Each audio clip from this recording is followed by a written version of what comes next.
Ladies and gentlemen, welcome. And we are changing stuff up here at the Apologia Center Studios. That's weird because some people know it as Apologia Studios. And then we got Apologia Center Studios. Like in the office, actually. We're changing stuff up. This lighting I got to get used to. But according to my Monday co-host. Yo. This is fly color. So you guys tell me if the color is, if he's right on it. Come on, guys. Because like I don't look as orange, he's saying. But I was trying to look more like his idol. That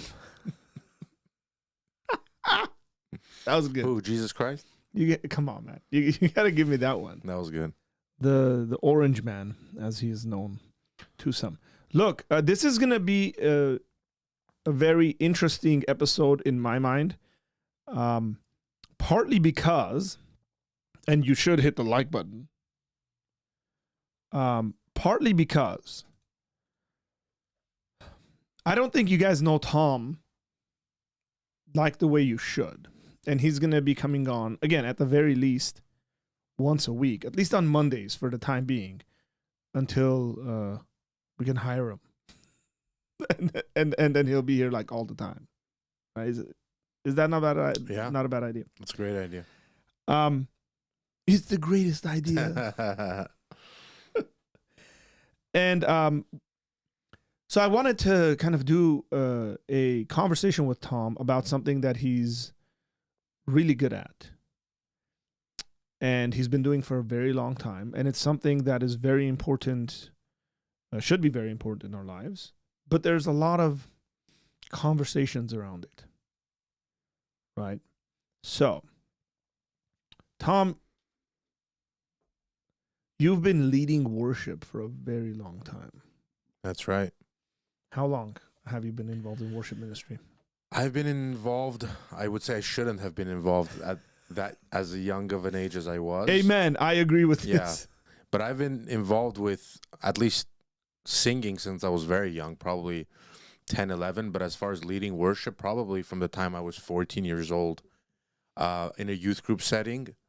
And then shortly after that, a few months after that, I would say by age 15, I was leading worship for a pretty decent-sized congregation of adults.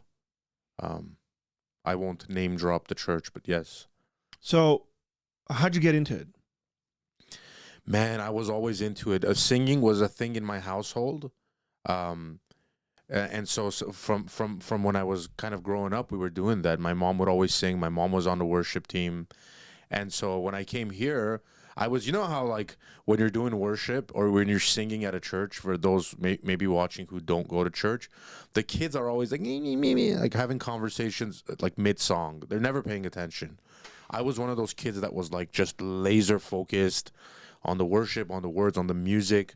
And so one of the guys there just saw that I had taken interest in it and said, hey, do you want to sing? And it kind of just went from there. I did it. I learned. I got better. And then eventually when the opportunity came, I took it. But I shouldn't have taken it. And they should have not let me take it because I was immature. And I had a lot of pride and I was a child. And I feel like that's kind of like, it was good and bad, you know. It got me into the ministry I love, but maybe the timing was... So that's interesting because I think one of the mistakes we make in the church often is we put talent before calling. We put talent before maturity. You think that's what happened? Yeah, partly. I mean, I wasn't crazy talented. You know what I think it was? I think it was, at the time, it was availability. Unfortunately, churches kind of run that way, where the guy that's available is the guy that's put in a position like this. Like a guy knows nothing about a sound system, but they're like, "Hey, Jerry's available. He can come here an hour early." And they're like, "All right, Jerry, do you know what? Yeah, do you know what a gain is? No. Do you know what like a volume is? No. What's a volume?" So it's just like it's kind of like that, unfortunately. And I think I was available. Obviously, I had the talents kind of brewing inside, but I don't think availability and a charisma should be the only factors when putting someone in a place like that of leading worship. Do you play other instruments other than the keyboard? I mean, can you drum? Yeah, a little bit. Yeah, I can do a little bit of a few instruments, but none of them at like a highly professional level, but enough for me to lead worship. I prefer hands-off worship, so I prefer not playing the keyboard at all. Um, but whenever there's need for it, I do it. So, yeah. Okay.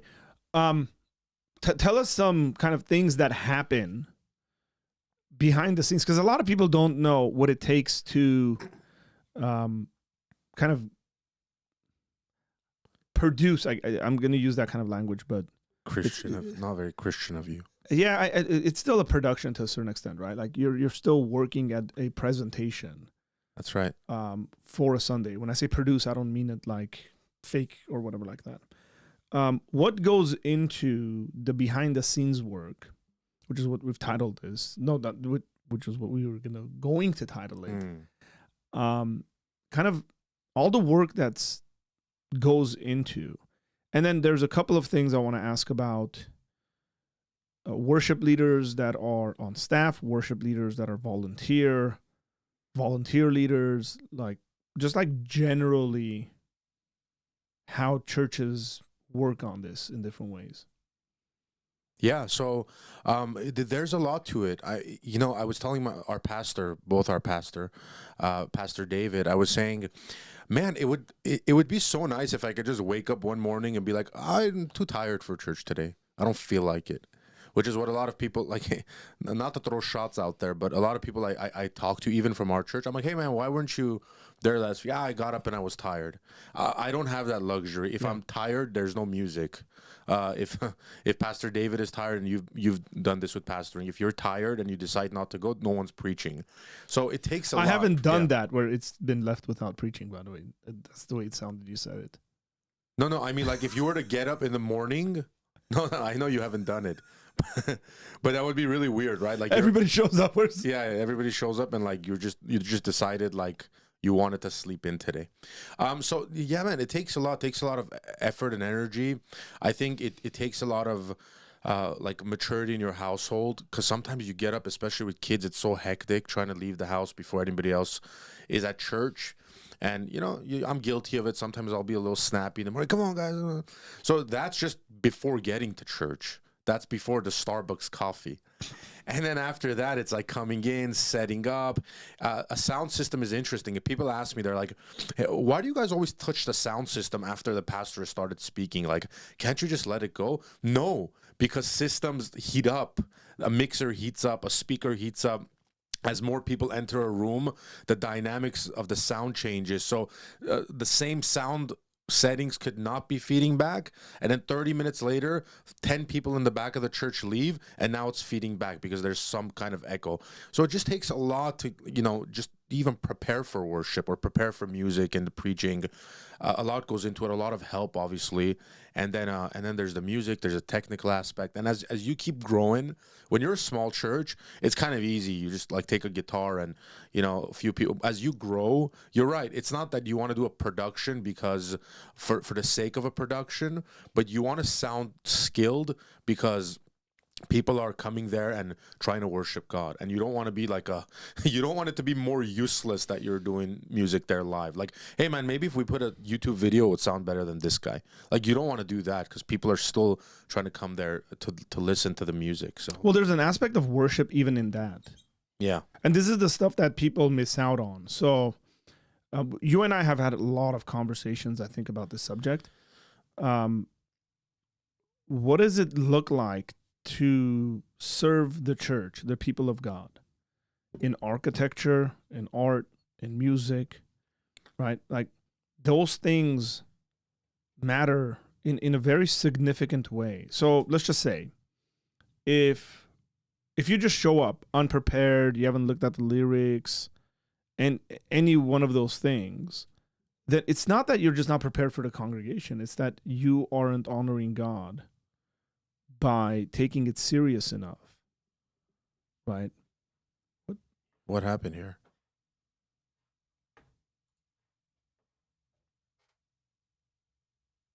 I think I just left the internet. This is well, I don't know if I have, because that's going. No, I think we're still live. That is weird. Sorry, guys. My laptop's telling me there's no internet. We should be back. That was really weird.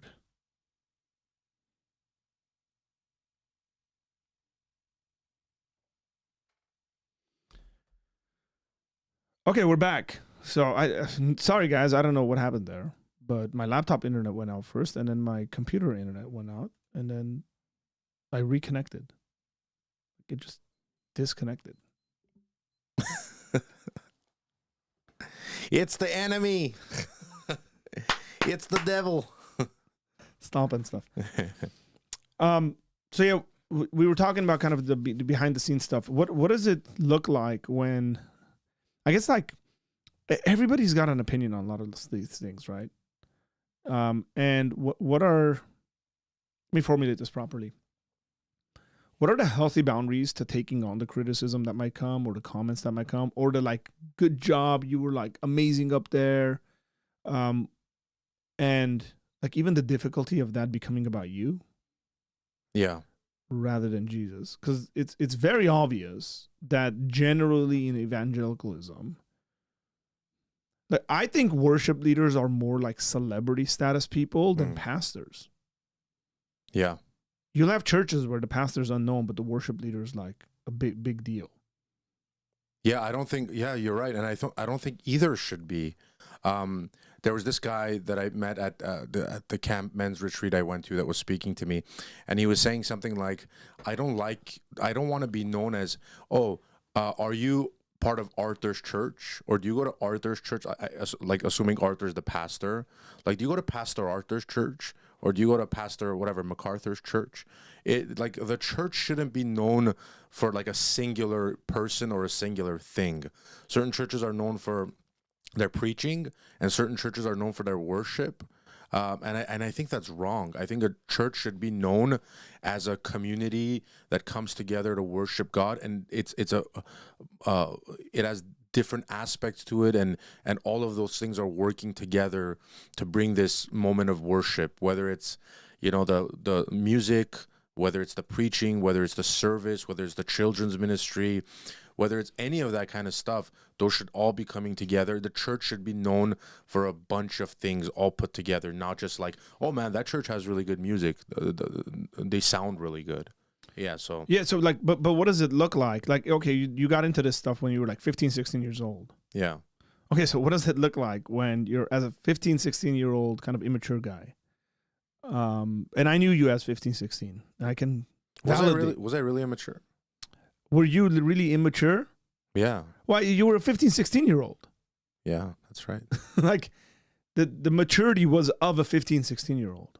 Yeah. So you weren't acting like an 8-year-old, right? But there's an aspect of like a lot of your friends being around you. They're like, dude, Tom's the cool guy. He's on stage. People like him. He's getting opportunities different places. Other people are telling him do this and that. I think that messes with you. Yeah, it does. I think when you're, I mean, I feel like pride is something you always deal with for the rest of your life. Even as a more mature Christian, there's still moments where you have to check your pride at the door, right? But I think when you're 15, 16, everything, like, you walk into school, somebody says, hey man, you guys some nice kicks on, and you're like, you're like, I got the best kicks. Or like somebody goes like, hey man, did you get a haircut? You look fresh. And you're like, I got it. Like, every compliment you get, especially from women and like people you're attracted to and stuff like that, every compliment, it puts you on this higher pedestal. So I think that's what it did for me, honestly. I think, people coming up to you and giving you, hey, good job, man, you sounded great out there. Or, hey, man, that was beautiful. Or, wow, man, I can't believe it. You're so young, but you're so talented. And those things, unfortunately, will build this level of pride in you. Again, if you're not grounded. And I think it's very tough for a 14, 15-year-old. There are some anomalies, man. There's some 15-year-olds and stuff I meet. I'm like, wow, like, I can't believe Alex O'Connor is 25. Like, that's unbelievable. So there are people that kind of get it before that age of maturity. But yeah, man, like when you're kind of like this, like, spongy, like a young guy, and then you have all these people coming and trying to like stick to you. You soak it all up, and unfortunately, the result of that is a lot of pride, a lot of arrogance, a lot of me. And I think that's detrimental, not only to the church, because you start getting into things that affect the church, or you start doing things that make the church look bad, but for your own soul, because you feel like you're actually serving God, or you feel like you have made it into that place where you're like, oh, I'm a servant of God, but deep inside of your heart, there's still a lot of wires that are mixed up that God has to mature you in. So, folks, by the way, you're watching this and you got questions for Tom and worship ministry generally, maybe you want some advice, go ahead, put in the comment section. We'll deal with it. But again, this is sort of also getting to know Tom and the sort of stuff he does. He does a lot of stuff. I mean, for our local community, he does a lot of stuff, but I'm trying to focus on this. How much work does it take to get a group of people together? Like say you have, okay, I'm not a musician, so I don't know what it takes to put all this stuff together, but I observe. You got a keyboard, you got a piano. I'm just at our church. This is what it looks like on a packed sort of stage.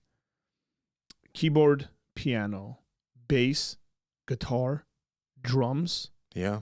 2-3 vocalists. Is that what they're called? Probably. Yeah, there's vocalists. What does it take to get 8 people, not including yourself, to be all kind of practice together, show up on time, like all the stuff that goes with that? Practice. We talking about practice. So that's another question. Like, do people actually need to practice? Because sometimes I've seen guys that are like really, really phenomenal musicians get into a room together and they've played with each other and so on and so forth. I mean, so, you know, some of these names. Pick up their instruments and it's like, bro, it's amazing. Everybody's on the same level because they're professionals. Now, I would think in a church setting, unless you got a mega church and there's a bunch of hired people and all this stuff, that's not what's going on necessarily. Like, you don't have professionals like that. But talk a little bit about what that takes. Oh, yeah. I mean, yeah.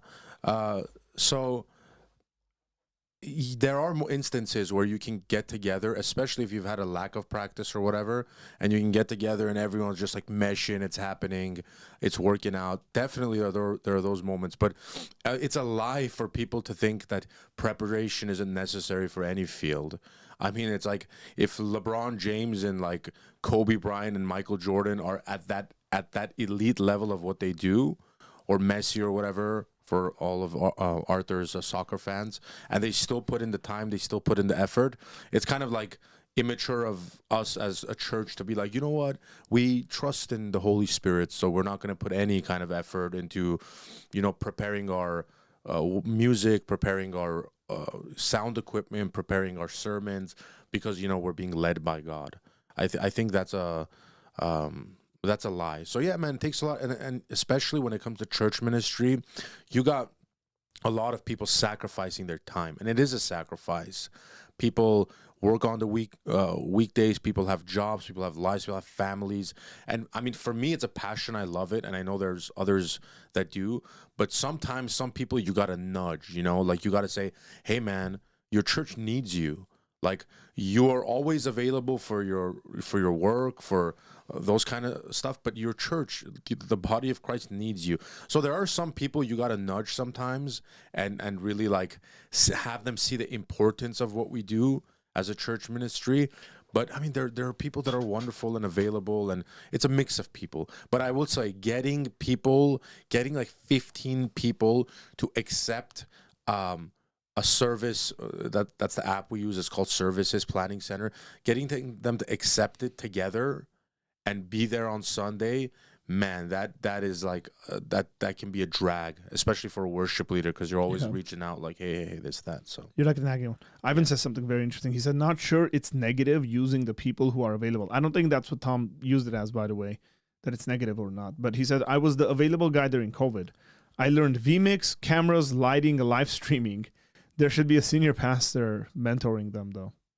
Yeah, my concern to that was mainly to point out availability in a young person.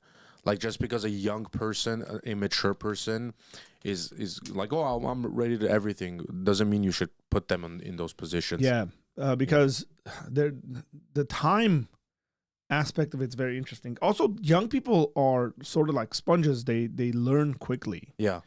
That's the other thing. Where if you can get a young person who's just interested in drumming, and in a matter of 6 months to a year, they can become pretty decent at what they do. Yeah, exactly. And they're available. So you can train them in that. And they have so much time on their hands where they'll show up to church and they'll be practicing, or they'll practice at home. You're like, go do this. They're going to go do it. If they have a little bit of motivation, then they will do it and they'll accomplish it. And then they'll be able to be involved in the ministry and stuff like that. That's right. Let's talk. What about the spiritual? I mean, I think all these things are spiritual. Let me first and foremost say that. Like, preparation is a spiritual thing.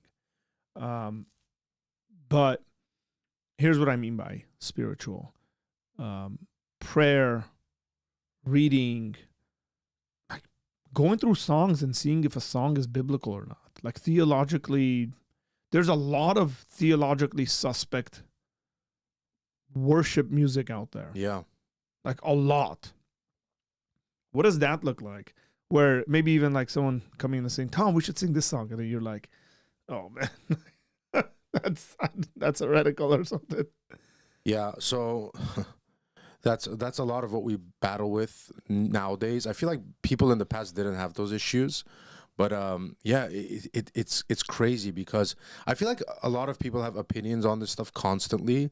Like, I can't tell you how many times. I hope our church people aren't watching. I can't tell you how many times I get like, hey man, I didn't like that song. I didn't like the way it sounded. That was too fast. Or like, and then you get the theological people who are more serious. Like, hey brother, do you know that song was written by this church or so and so? And so man, it's difficult to balance that out.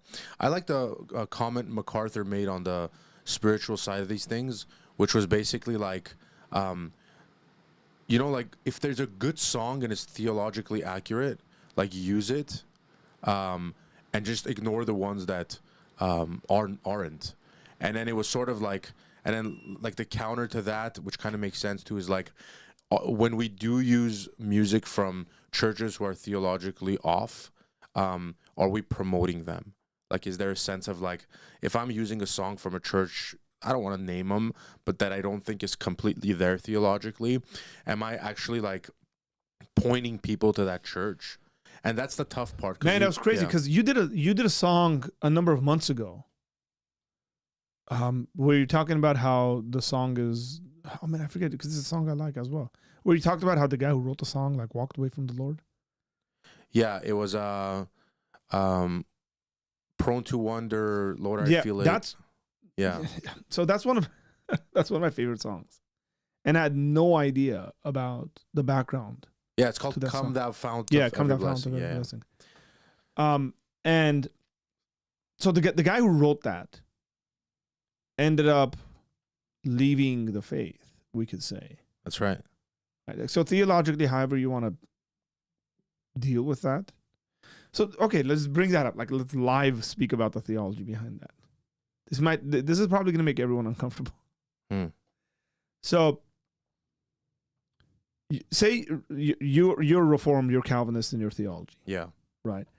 And say somebody is just like you in theology, and as far as we know, the guy that never came back, right? No. Yeah. So you're like, should we listen to this song? And it's a great hymn. Should we listen and worship to this song? And the Reformed lens with this, there's two options. One is he was never a believer. So you're singing songs to God from a guy who was never a believer.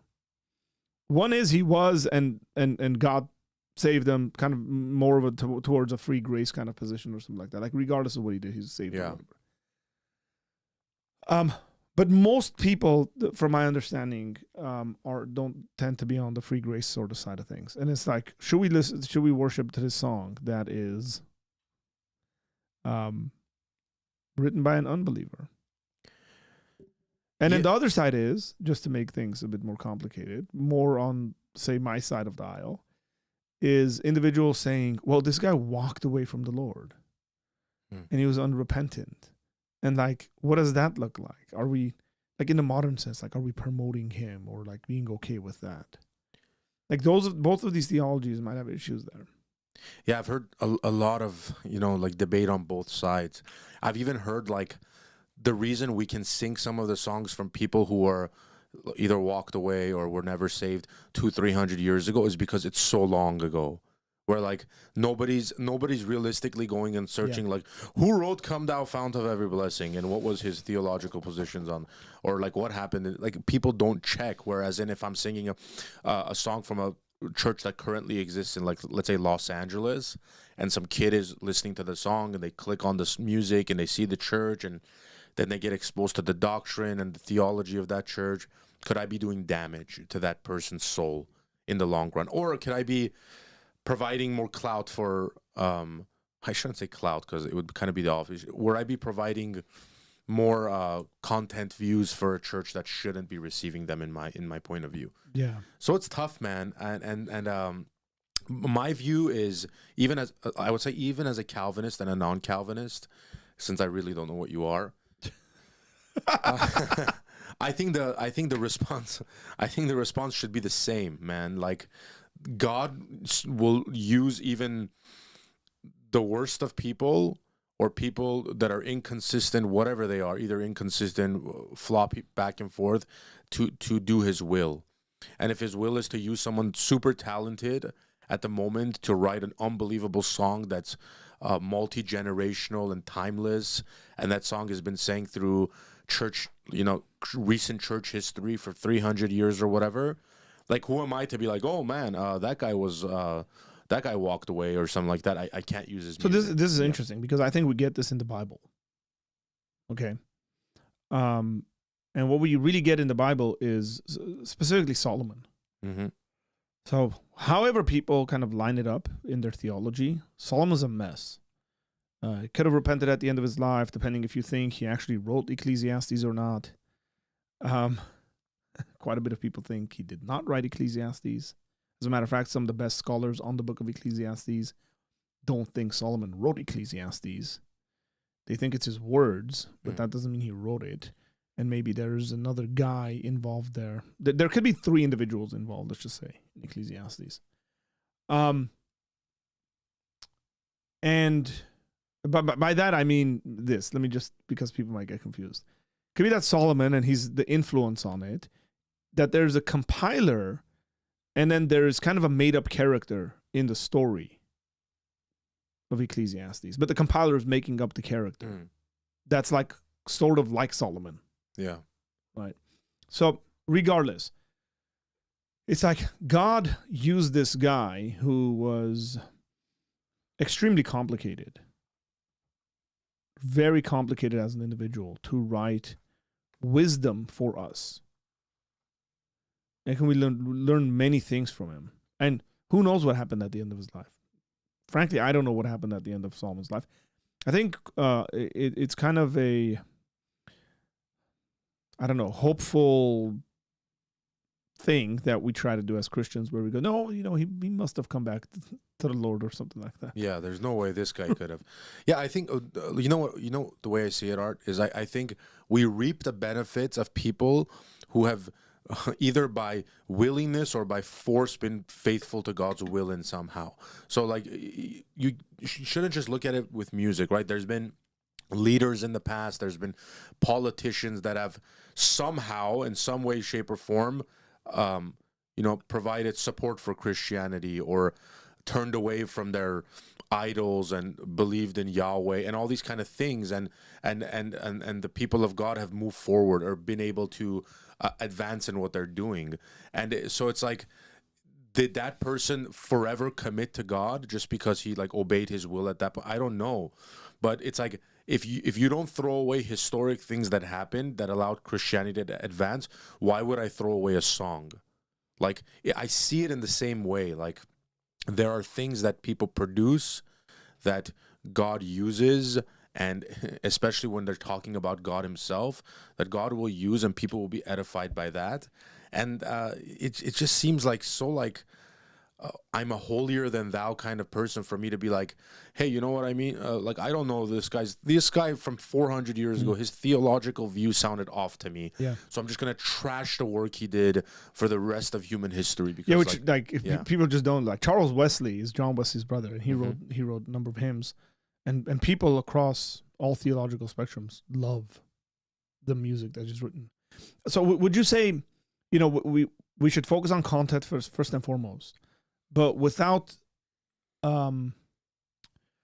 compromising the beauty and the art aspect of it? Yeah. Get what I'm saying there? Like, so quite often people say we want content, and then when it comes to the actual art and the beauty, they give it up. So it's good content, but man, it's dry and it's like non-emotive, right? Like your emotions you're like, what's going on? And music affects us a certain way. Versus, it could be individuals who are like, this is all emotion. You got solos happening and a combination of stuff. It's like an orchestra, and then the content is just like blah. Right? Yeah. I'm gonna say something a little risky here. I might get flack for it, but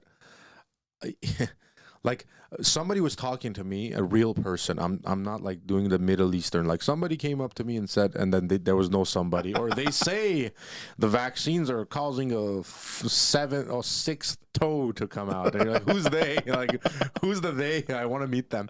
But man, but you know, like somebody came up to me and said, why are we forcing like a 16th century hymn on like a 17-year-old teenager, and then like when he's not worshiping, we're like, man, this guy, like he's not sitting there and worshiping.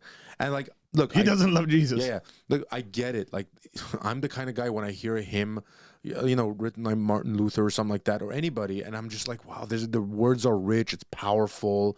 Some of them are timeless.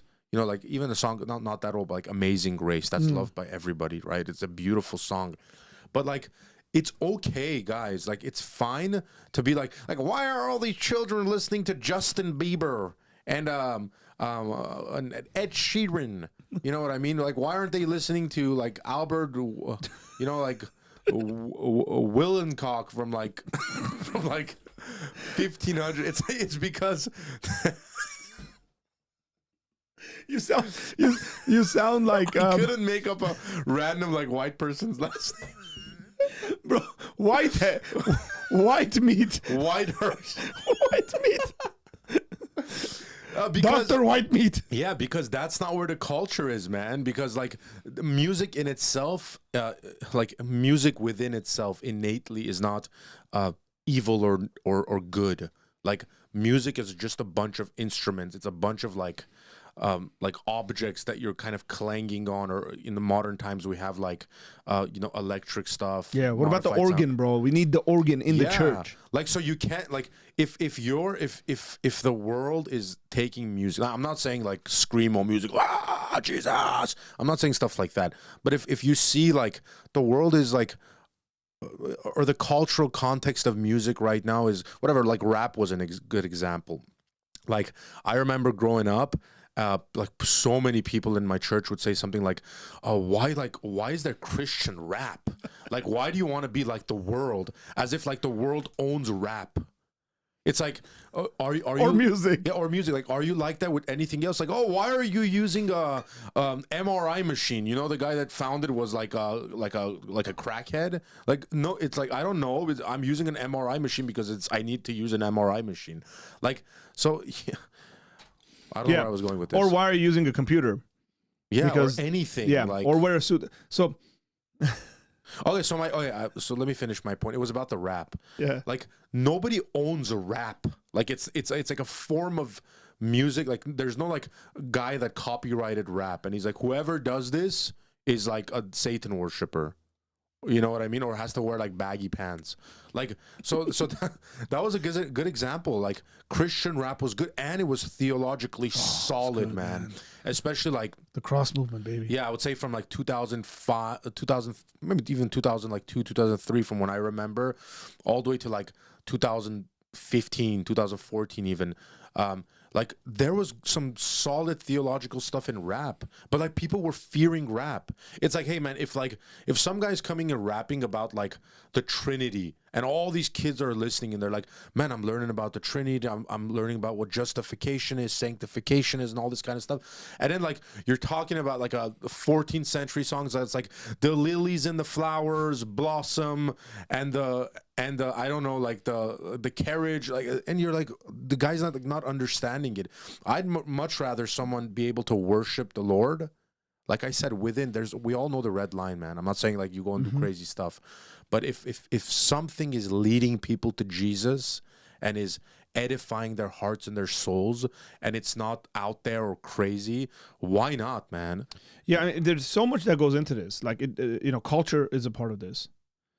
Like the expressions that come through certain cultures and subcultures, right? So maybe rap in your worship might not make sense in certain contexts, and in other contexts it makes a lot of sense. The opposite of that is true. Maybe hymns make sense in a certain context and not other contexts. Like what makes sense in LA and New York might not make sense in Middle America. So that content matters. And content should be very, very important. We're talking about biblical content here. We're talking about theologically rich music. But it doesn't have to be one or the other, right? It doesn't have to be like it's either theologically rich or good music. It's like, no, you can have really, really good music if you have creative people that are actually involved. Also, the West doesn't like own theologically good music. Like just because it came from like Europe doesn't mean that's the only good theological music. Like, there's some Armenian songs I listen to that sound different. Like, if you were to play that kind of music in, let's say, in an American Baptist context or something like that, they'd be like, man, this sounds like crazy music. It's not. It's just a different culture. The words are beautiful. They lead people to Jesus. The music sounds a little different. You know, like, I'm sure people in Africa, like, don't have, like, $500,000 organs in the back of their churches. Or they're not, like, they don't have these... Their culture doesn't even use organs. That's the other thing, right? Like, it's like, look, all our cultures have these instruments that, like, influence it. Right? Like, there are certain subcultures in America where the banjo is, like, the thing. Yeah. Right? Like, generally, people make fun of the banjo. It sounds phenomenal. It's beautiful. But let me say this. I don't care what music and how, like, theological. If I'm listening to a song and duduk comes in, that hits my soul on a completely different level. Oh yeah. Right? Like that. I'm just like, I'd like stop, drop and roll. Right? Like, this is doing something else to me. Yeah, so, like your intro, like the intro to Apologia Center. Come on, guys. That's like, duduk. You listen to that intro, you're ready to go to war. Like, I want to do a second crusade or whatever. Whoa, relax, bro. Like, I'm just like, let's go. Who do we have to take down? No, it pumps you. Man, I'm going to get fired from here. I'm going to get fired from this position like second weekend. But it does, man. You're right. It's a powerful... Yeah. Look, I'm not trying to like... I'm not... Art, you know me. I'm not one of those guys that goes like, oh, we should be open-minded to everything. Bring everything in. And every culture is... Like, no, there are some culturally stupid stuff. Like, I'm not saying just because it's part of your culture, it's not stupid. But I don't think we should be so closed-minded when it comes to worshiping God. Like I said, I'm a Calvinist, but I'm also a charismatic Calvinist. Yeah. I don't see those two things contradicting each other. I love worshiping God. I love being emotional in worship. I don't think there's any problem with worship music making you emotional. I think David was emotional when he was writing the Psalms. And I think probably if he was singing out some of those, he was having maybe a musician with him or even him playing, and he was making it sound good to bring an emotion out. There's nothing wrong with that. Are you watching The House of David? No, I haven't yet, but I should. Bro, I just watched the final episode yesterday. But do you know what happens? Well, there is some liberties taken in there where I'm like, that's not in the Does he Bible. Does he That's not in beat the Goliath Bible. in this one? Let's just All right. watch. But here, the guy that they picked to play David, if I'm not mistaken, I think he's Egyptian. Okay. He has a phenomenal voice. Mm. And there are some scenes where he's just like, just him alone and he's singing and with just the harp. And they've done such a good job with it. Because like you can just stop and listen to that for the next like 15 minutes. If they did that, right? Which they don't. Usually like 30 seconds and then it's like something happens. But that sort of stuff, and maybe I resonate with that because culturally it's closer and all this stuff, matters. It hits you a different way. It gets your emotions moving a certain direction. Yeah. But the danger of it, and I think this is the reaction of it, right? Like the danger of it is where you're just getting emotional responses and it's just like cheap stuff. Yeah. Right? It's eating chips for breakfast, lunch, and dinner, essentially. Yeah, and you can you can compare that to other parts of your life too. Like if I went home to my wife every day and I'm like, "Oh, honey, I love you." I don't use honey, by the way. I've tried a couple times to use honey. Like, "Honey, how you doing?" To And your I'm like, wife? Yeah, and I'm like, "Oh, bro, I don't talk this like is that." horrible. Like I'll say like babe, or I usually use her name. I say wife. Or like, yeah, but I don't know, whatever. That's not the point I'm making. But if I'm constantly like, "Oh, you're so beautiful, honey. You're wonderful. Here's a flower for you. Oh, my wife is the greatest wife in the world." And I'm like giving this lip service to her emotionally. And everyone's like, "Man, he's so friendly."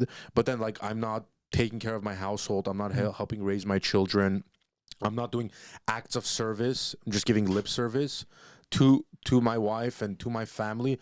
Then it's just a fake emotion. It's like couples that dance to a slow song at a wedding, but they hate each other, and you know that. You're like, "Man, like stop like twirling her around, bro. You're not Okay. that." You know what I mean? Navigating Life with God says, guys, it's crazy. I'm in my 20s. I just wonder how pastors expect to reach young people with a stale old approach. It doesn't mean we should lose truth, but outreach to youth is different today. I wish I knew someone who does outreach to youth that could talk about this. Yeah, I don't know who does outreach. Oh, dude. Look, yeah. Young Life is cutting edge when it comes to some of this stuff. Like when you go to a Young Life camp and clubs, you're gonna listen like predominantly. There's excerpts from what we would generally consider secular music. Mm. And if you've been like enculturated to church, it's going to make you a bit uncomfortable. It makes me uncomfortable, frankly. But it's a good uncomfortableness. Because that's happening and I'm looking around and I'm like, dude, every single one of the kids here knows the lyrics to that song. I don't know the lyrics because I don't listen to whatever's out there now. But if you put something from like the late 90s and the early 2000s, I'd probably know the lyrics to it. That's because that's what I was listening to, right? So, but they've always done that, and there's an aspect of reaching and going out and whatever. I'm not going to explain everything because then I'll give away secrets. Don't want to do that. Jeffrey says that I believe they picked him for the singing alone. Wow. Are you familiar with Dr. Tom Wadsworth, PhD, and his arguments about why the early church didn't have worship services? That's the last name I was looking for. Say that again. Tom Wadsworth. Wadsworth. That's the kind of last name I was looking at, and I said something like Hitchcock. No, it's white meat. What's his? Dr. Zakir Naik made up random names. I love the young people. I'm not Righteous Through Christ. I am not familiar with Dr. Tom. I know other Dr. Toms, but not that one. Why the early church didn't have worship? Let me see. Christian Assembly. Ooh. That's a cover photo. I know how right here.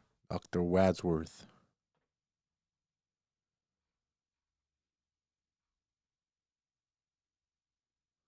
No, I've never heard of this guy. Yeah, so BA in Biblical Studies from Harding University, MDiv, Harding, THM, Midwestern Baptist, PhD, New Testament, Midwestern Baptist Theological Seminary. This dude's done it all. No, this is something cool to look into. And I don't know what the reasons are. Like, it's not just that I don't know him. I don't know what he's saying in regards to why the early church didn't have worship services. I mean, I don't know. I suppose when you consider or you're thinking about worship services a certain way, then that's fine. I think the church has always had worship services. But maybe we're talking about what it looks like in the modern context, and we're calling that a worship service and saying, well, they didn't have that. Look, I think a lot of this stuff actually has to do with culture, but that's my general analysis. Christianity went into certain cultures. There's a video here. It's called "The Early Church Didn't Worship." It's an interview with him. Interesting. I shall look into this. The early church didn't worship. That is such a clickbaity title. Because it's gonna. I can't even say what that's gonna say. I'm curious. Because that's not true. All right. What it's going to say is that it says, he's going to go into talking about what was like worship services. Because it's a virtual impossibility to say that the early church didn't worship. What do you mean they didn't worship? That's scary. The early church didn't go to church. Yeah. Like, because you're defining going to church a certain way. Yeah. And then you're saying, well, they didn't go to church. Like, whatever. It's okay. It's YouTube. We all do it. We all do it. It's okay. Okay, so, hey, can we talk about emotions and men? Yeah. Emotionless men when it comes to worship. Okay, go for this. I have a friend who says, who calls it Jesus is my... I don't say it. Jesus is my girlfriend music. Or, Jesus is my boyfriend. Sorry, Jesus is my boyfriend. No, girl. Jesus is my boyfriend music, which is like all these lovey-dovey songs that Christians produce. Like, I don't know. Like, I don't even want to sing them because don't sing it. I like some of those songs. But you know what I mean? Like, it's all like me. Like, I'm sad and Jesus rescues me and he loves me and he cares for me and this kind of stuff. And this friend of mine was saying, well, when men, especially guys, like men from all cultures are men. You have the men in multiple different cultures, but Armenian men are just like a little more manly, in my opinion. Sorry, I want to throw that out I think Joe Rogan would agree with you. I think Joe Rogan agrees. Joe Rogan said Armenian men are like the last remaining. Yeah, I mean, obviously they were the Vikings, and I'm not putting myself above that or anything like that. But just like Armenian men have this like tendency to already like not show too much emotion. But you know what? I won't even use it. But we're so emotional. No, Tom. I know, but it's a different kind of emotion. That's what's crazy. Yeah, it's like if you see two of us talking and we're disagreeing about something stupid. Yeah. Like really, really stupid. What do we argue about? I don't know. How to cook the chorobat. Barbecue. Right, like my brother, like so I put on the meat on the skewer a certain way. My brother's like, you're stupid. You shouldn't do it this way. It should be done this other way. And I'm like, no, it's better this way because it cooks this way better. And we'll go back and forth. And if somebody were to observe us doing that, they'd be like, man, these guys are like way too emotional. Yeah. And then there's other settings where it's like, now for me, there's been a growth process, I think, when it comes to expressing that. But I tend to be on the more emotional side of worshiping. Like you see me regularly because I'm standing in front of you. Yeah, I just can't clap. I'm always offbeat. Yeah, that's fine. So I ruin everything. I think I don't want to make this about like a specific culture because I like talking about men in general. But I think the problem that maybe Middle Eastern men have and other men to a certain extent is they're emotional, but not when it comes to being vulnerable. Like when it comes to arguing for whatever, or how to cook something or other kind of stuff, the stock market, which is doing great today. Is it? No, it's not. They can be emotional about that stuff. But when it comes to being vulnerable, and maybe the guy next to you or the girl next to you or the people next to you are like, oh man, that guy looks like he's like emotional in worshiping God. He must be going through some stuff. Like that's when they become like closed. They're like, I don't want to look like I don't have it all together. And I don't like that, man. I think there's a fine line between being overly emotional and like gearing all these songs up for people to just be like, oh my gosh, Jesus loves me so much and he cares for me and all, and versus like, like music like yours, like you're always going to war. I think there's a balance, like, I mean, your intro. There's a balance of allowing people to be emotional, but having words in the songs that give people strength. One example was in the song "What a Beautiful Name It Is." The bridge says, "Death could not hold you. The veil tore before you. You silenced the something of sin and death. The heavens are roaring." So these are like. The song says, "What a beautiful name it is."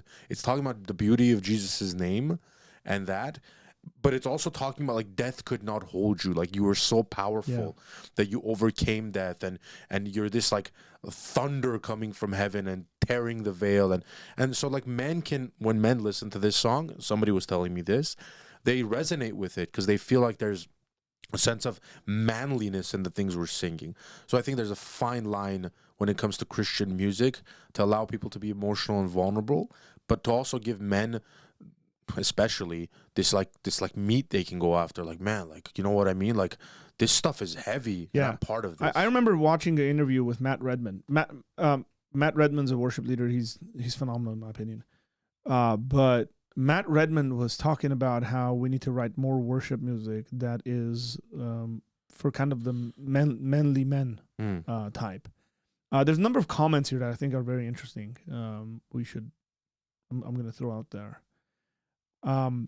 This Jeffrey says, I've noticed that when it's men separated from women and children, the men worship a bit more charismatic. Oh, 100%. This is so true. This is a phenomenal observation, Jeffrey. But when we are in the regular church settings, it's a bit more subtle. That is, I agree with you. Yeah, I've seen that too. You were corrected that Armenia is not from the Middle East. We're from the Caucasus Mountains, south of the Caucasus. Okay, yeah. Okay, whatever. We're bro. Middle East. Hey, TK, go away. You know who TK is, right? Yes. Yeah. Our good friend Khachik says, certain emotions are linked with weakness. Men don't like to show weakness. Yeah, I think that's true, and it brings up a song, Khachik, as you were, and as I saw you, as I saw that comment come in. There's a song that goes, "You are my strength when I am weak. Mm-hmm. You are the treasure that I seek. You are my all in all." Like, I get it. Like, if a guy is singing that song out loud, it could sound like overly vulnerable, and it could sound like, man, like this is like catered towards like a female audience. But I do think there's a beauty, seriously, in being vulnerable. Yeah. And I think it's a lie that people like Andrew Tate and these people on the internet throw out there, like, you're a man, don't cry, why are you crying, you're a man. It's like, dude, who are you? Like, there are some unbelievably emotional men throughout history that have conquered like countries and armies and stuff like that. Yeah. Read the Psalms. Yeah, read the Psalms. Like, David has killed his 10,000s. Yes. Like but he was such a wimp because he said, like, the Lord is my shepherd. the guy was a warrior. Yeah, man. There's an aspect, I think, it's just a human condition. It's not even a cultural thing, I think. That when you have this certain thing get expressed, there's a resistance to that because something's being left out. Yeah. Right. So if there's too much emotion, we resist and we want something not so much. And then if we have too much of kind of stoic existence or whatever like that, you know, someone, they asked me the other day whether I thought stoicism is a good sort of thing. And I was like, well, you know, and then we bring that back and we go, no, we need a balance there. And we need a balance. We need that kind of a balance in preaching. We need that kind of balance in worship music. Like, quite often I hear people preaching, and the whole time I'm looking at it, I'm listening. This is completely catered. Like there's a guy speaking. The entire thing is almost entirely catered to women. Oh yeah. Like he's thinking in his mind of women being his primary target audience. And that could be because, I mean, statistically, it's, at least in evangelical circles and stuff, women make a majority of the church. And or there might be feminine men that are in the church who resonate with that. Mm. And then, so therefore, a bunch of people who are not like that are resistant to go to church. So they'll send their kids and their wives to church, and they'll stay at home and watch football. Because it's not, again, it's not just, I want to be rebellious, I don't want to go, or something like that. Some of it's just like, dude, I don't want to be in there. Yeah. Because this guy's talking to me like I'm a woman. Exactly. And I don't want to be there. Right? Now that I'm talking some of the like balance, the shifts we need to do. Right? And what's the word I was looking for? You see. And then the other side of that. So like the other side of it would be you just make it only about like aggression and so the sort of stuff you're talking about. Yeah. Right? Where it's like you don't express yourself. Your emotions are unseen. I think when I look at the person of Christ, I see all of this. Amen. Like Jesus has the most complete emotional reactions to situations. Like he's not afraid to publicly cry and moan, right? Like the word for crying there when Lazarus dies, he's moaning as he's crying. It's loud crying. It's extremely expressive. But yet then you're seeing him like very directly tell people to their face whatever needs to be said. Yeah. And so when I look at that, I go, okay, like, how can I be like that? Like, how can I have, and or you look at different biblical characters, like, how can I have that kind of expression that's in David, who's, the Bible says that his heart is after God's own heart, right? So, like, there's something there that we need to replicate. And he's a man of war. He's a tough dude. David was a tough dude. You don't go to war and kill people and come out unaffected by it, put it that way. What you're saying is Jesus was a balanced individual. Absolutely balanced. Yeah. Yeah. I completely agree. And we need to replicate that is the thing. So a lot of people will say that about Jesus. Here's the cop-out. The cop-out is people saying like, well, he's God. As though he didn't go through normal human maturity. Yeah. Like the maturation process that a human being goes to. Because when I read the Bible, here's what the Bible says, that Jesus grew in wisdom and stature before men and God. That's right. And that's a very important passage that I think quite often we look past. So I asked myself, what does it mean to grow in wisdom? That probably includes knowledge there, because Jesus went from like not knowing any words to knowing words. And not walking to walking. He went through the normal human life that you and I go through, right? He's like us in every way, yet without sin. And then he's able to react to these situations. I'm pretty sure Jesus saw quite a bit of death in his life. Oh yeah. And death of people that he was very close to. Yeah, and that affected him. I don't know what your view of Lazarus is, but the way I see it is Jesus showed emotion knowing what he could potentially do right now. Like he could raise him up from the dead. So it was like a sort of an example, like knowing the result, what the result would be at the end, which his friend would be resurrected. He still showed that emotion. I think that's exemplary kind of stuff. I don't know what your view on that is, but yeah.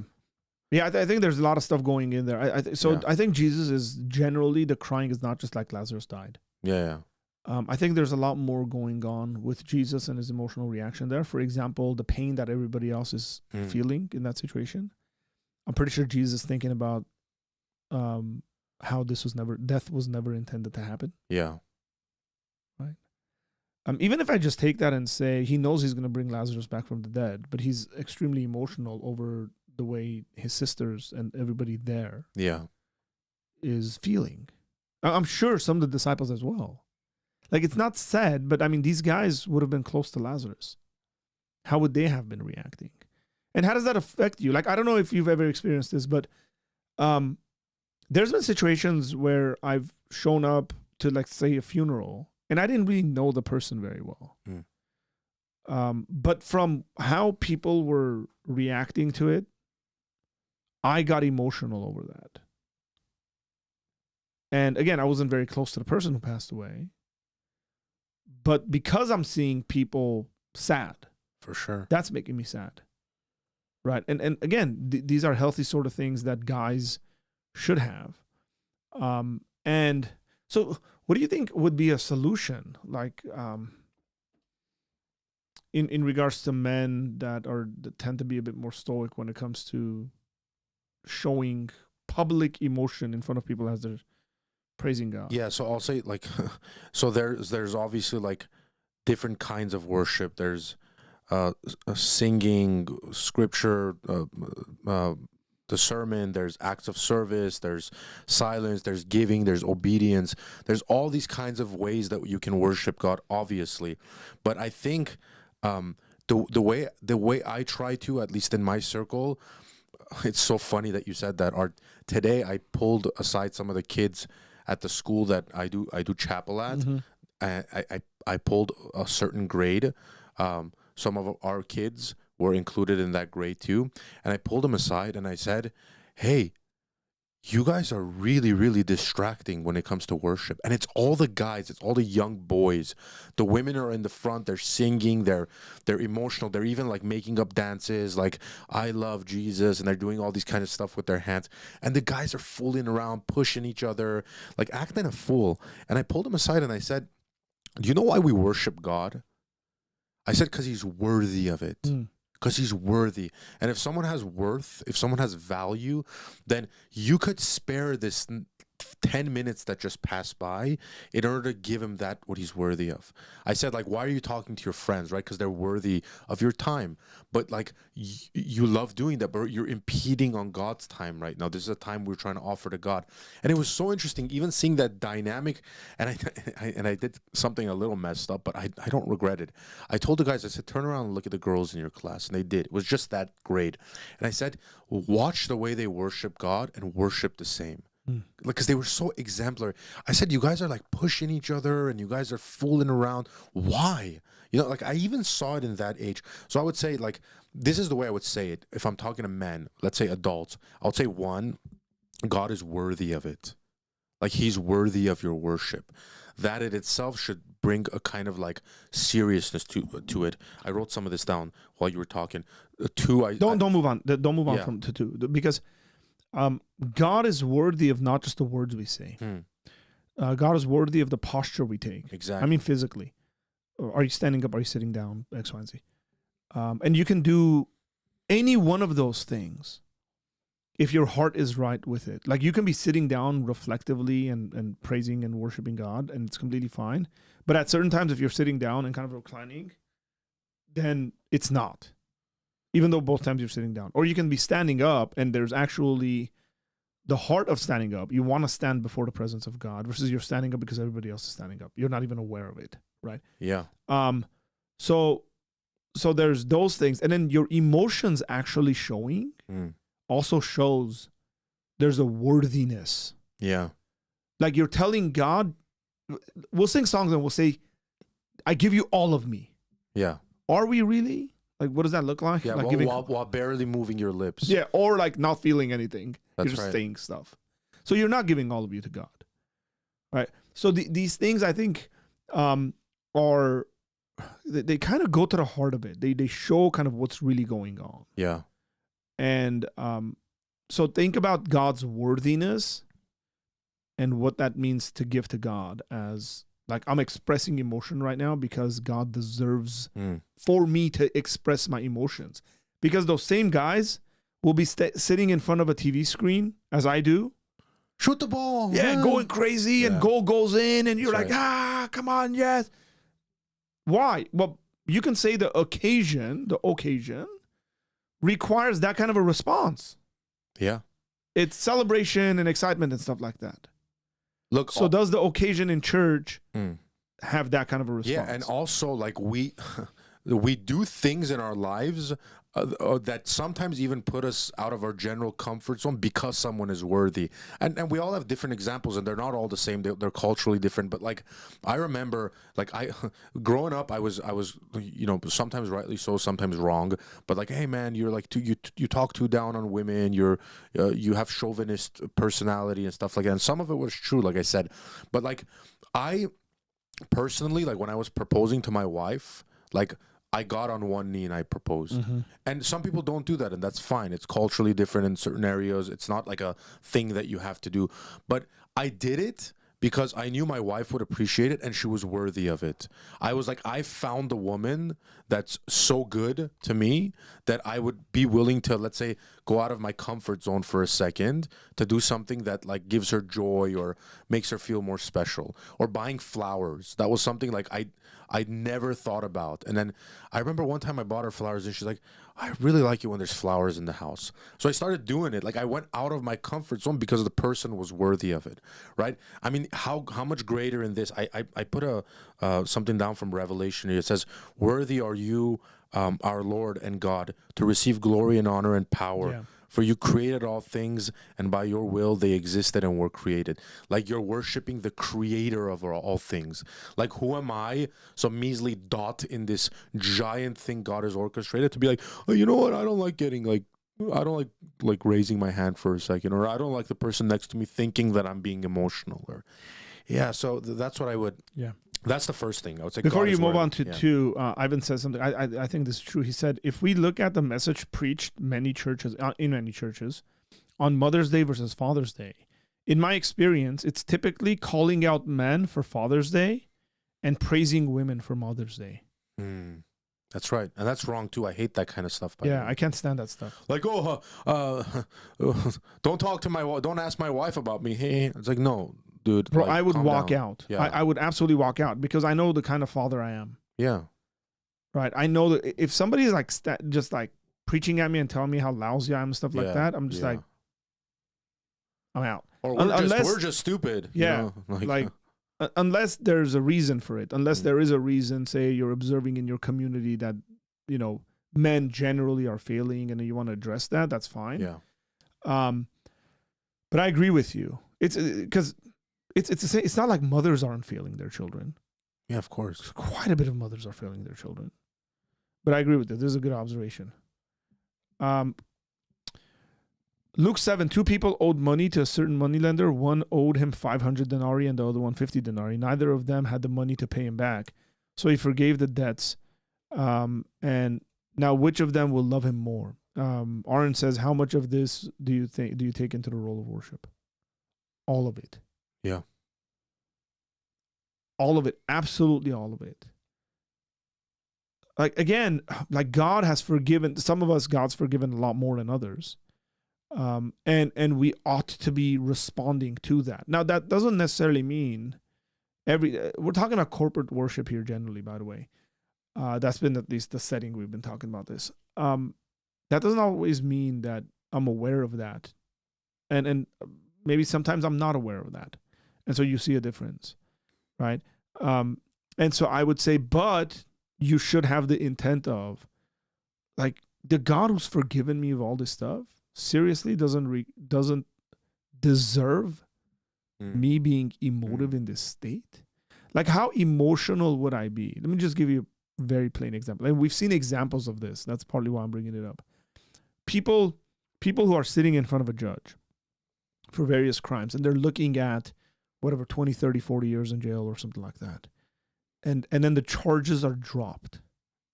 You ever seen this, Tom? Oh, right? yeah. Like, the reaction, it's like out-of-body experience. Yeah, it's like yeah, just breaking down and crying in the moment. I mean, have you seen people in prison ministries worshiping? Have you seen like prisoners that are like there for the worst of crimes?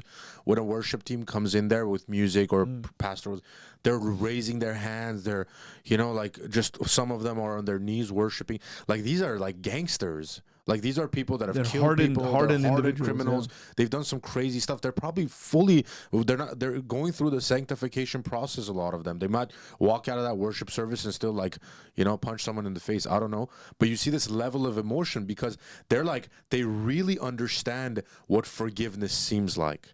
Like if I'm a murderer and I'm sitting in prison, to Arian's point, and now that I'm doing my time, the consequences for my crime, but I feel the sense of forgiveness coming from God, and I've done the worst of the worst. Guarantee you, if the chapel time comes in prison, I'm running out there and I'm worshiping God because the weight has been lifted off my shoulders. So especially, look, God is worthy of praise and worship from every individual, in my opinion. And you see this even culturally. People go like, oh man, finally rained, thank God. or man, like I got into an accident and I survived, thank God. Or what a beautiful day, man, what God is good. Like general kind of words like that. But if you've been saved, if you've been brought into the fold of God and you're part of that flock, even more so should you be like, God is worthy of everything I can offer him right now. Let's address this and then we'll move on to your second point. TK says, from my experience going to church for 15 plus years, the men and women who show the most emotion and cry and fall to the floor are usually the most unstable Christians in the church, chasing emotions. Yeah, I mean, I feel like so much of that matters. Like if you're in a crazy like hyper Pentecostal church and they're doing that kind of stuff, then like it's because most people there are unstable anyways, in my opinion. You know what I mean? Relax. So, I did say hyper Pentecostal church. Sure. You know what I mean? Where it's like they're doing those kind of weird stuff that are outside of even the norm of a regular Pentecostal church. But yeah, man, like there's gonna be people that are like showing off even in worship. It's sad to say. Like there's gonna be people that want to look like they're worshiping God better. But I see past that. Like I see like sometimes I'm doing worship and I see Arthur in the front raising his hands, or I see my friend Saad, who's not this, like beacon of emotion. He's not this like, oh my God, of flowers and rainbows. But I sometimes see him worshiping God, and I know I'm like, it's probably taking a little bit of effort for him to be like I'm going to raise my hands up to God. Maybe it's not. Maybe he's doing it naturally, organically. But when you see that kind of stuff, like the power of God is moving there. Yeah, what I would say is to this comment is that is the fault of individuals that are more stable who've vacated that space. And allowed that caricature to be built that if you're an individual who falls on your knees in worship before the Lord, you're emotionally unstable or something like that. I think if more of us who were more stable did that would go away. Yeah. Because people would look and say, wow, man, look at Tom. That's a guy I know. He's stable. His emotions aren't everywhere, and every other day he's feeling this, saying this, and doing that. Just talk to my wife. I'm just kidding. And you're right. Yeah. And saying, wow, I can be like that too. Yeah, definitely. I've had people come up to me and say that to me. They're like, man, we're surprised like how you're expressive you are. Again, I'm not jumping up and down. I'm not doing the jumping like I'm not doing opening that. Your eyes, looking around. Yeah. I mean, we have a friend that is a UFC fighter, and I saw him at camp, men's retreat, worshiping God. Like, okay, like, does it get tougher than a UFC fighter? like the guy beats people up, and then he's like worshiping God with his hands up, like. Yeah. So I think it matters. We shouldn't vacate that space. We shouldn't say, "Oh, I don't want to look like one of the kooks. I don't want to look like one of the unstable people, so therefore I'm not going to do it anyways." I think what we should do is the complete opposite of that. That's right. We should lean into it so that those who are close to us and know us well can take courage and examples from us, and then know that they can worship God with all of their being, as we are told to do in the Bible, by the way. That's right. Okay. Number 2. That was a long number 1. Yeah. So second one I wrote down here is it's commanded. Like worship is something that's commanded of us. It's not optional to worship God. And like I mean it would be, I don't know, maybe, I mean, you'd know better than this. Maybe I can't make the argument that the specific kind of worship we do, which is like, let's say, music every single Sunday morning, is a command from God. I mean, Paul talks about this. I would say worshiping God in all ways are commanded, but it is a command to worship God, and I see music as part of that worship. Well, yeah, service. I mean, Paul speaks about this, and he says when you guys get together, some of you guys bring hymns and so on and so forth. I mean, one of the passages that a lot of people miss out on is when Jesus is right before his crucifixion, when they gather together, they sing a hymn. Yeah, that's right. And so people sort of miss out on this. Music has always been a part of the way the people of God come before him. When the Israelites cross the Red Sea, they get on the other side. They sing a song to the Lord. Mm. So singing to God, which is what we're calling worship. I mean, we can speak about worship in the more general sense of like our lives being worship and so on and so forth. Right now, we're just talking about music.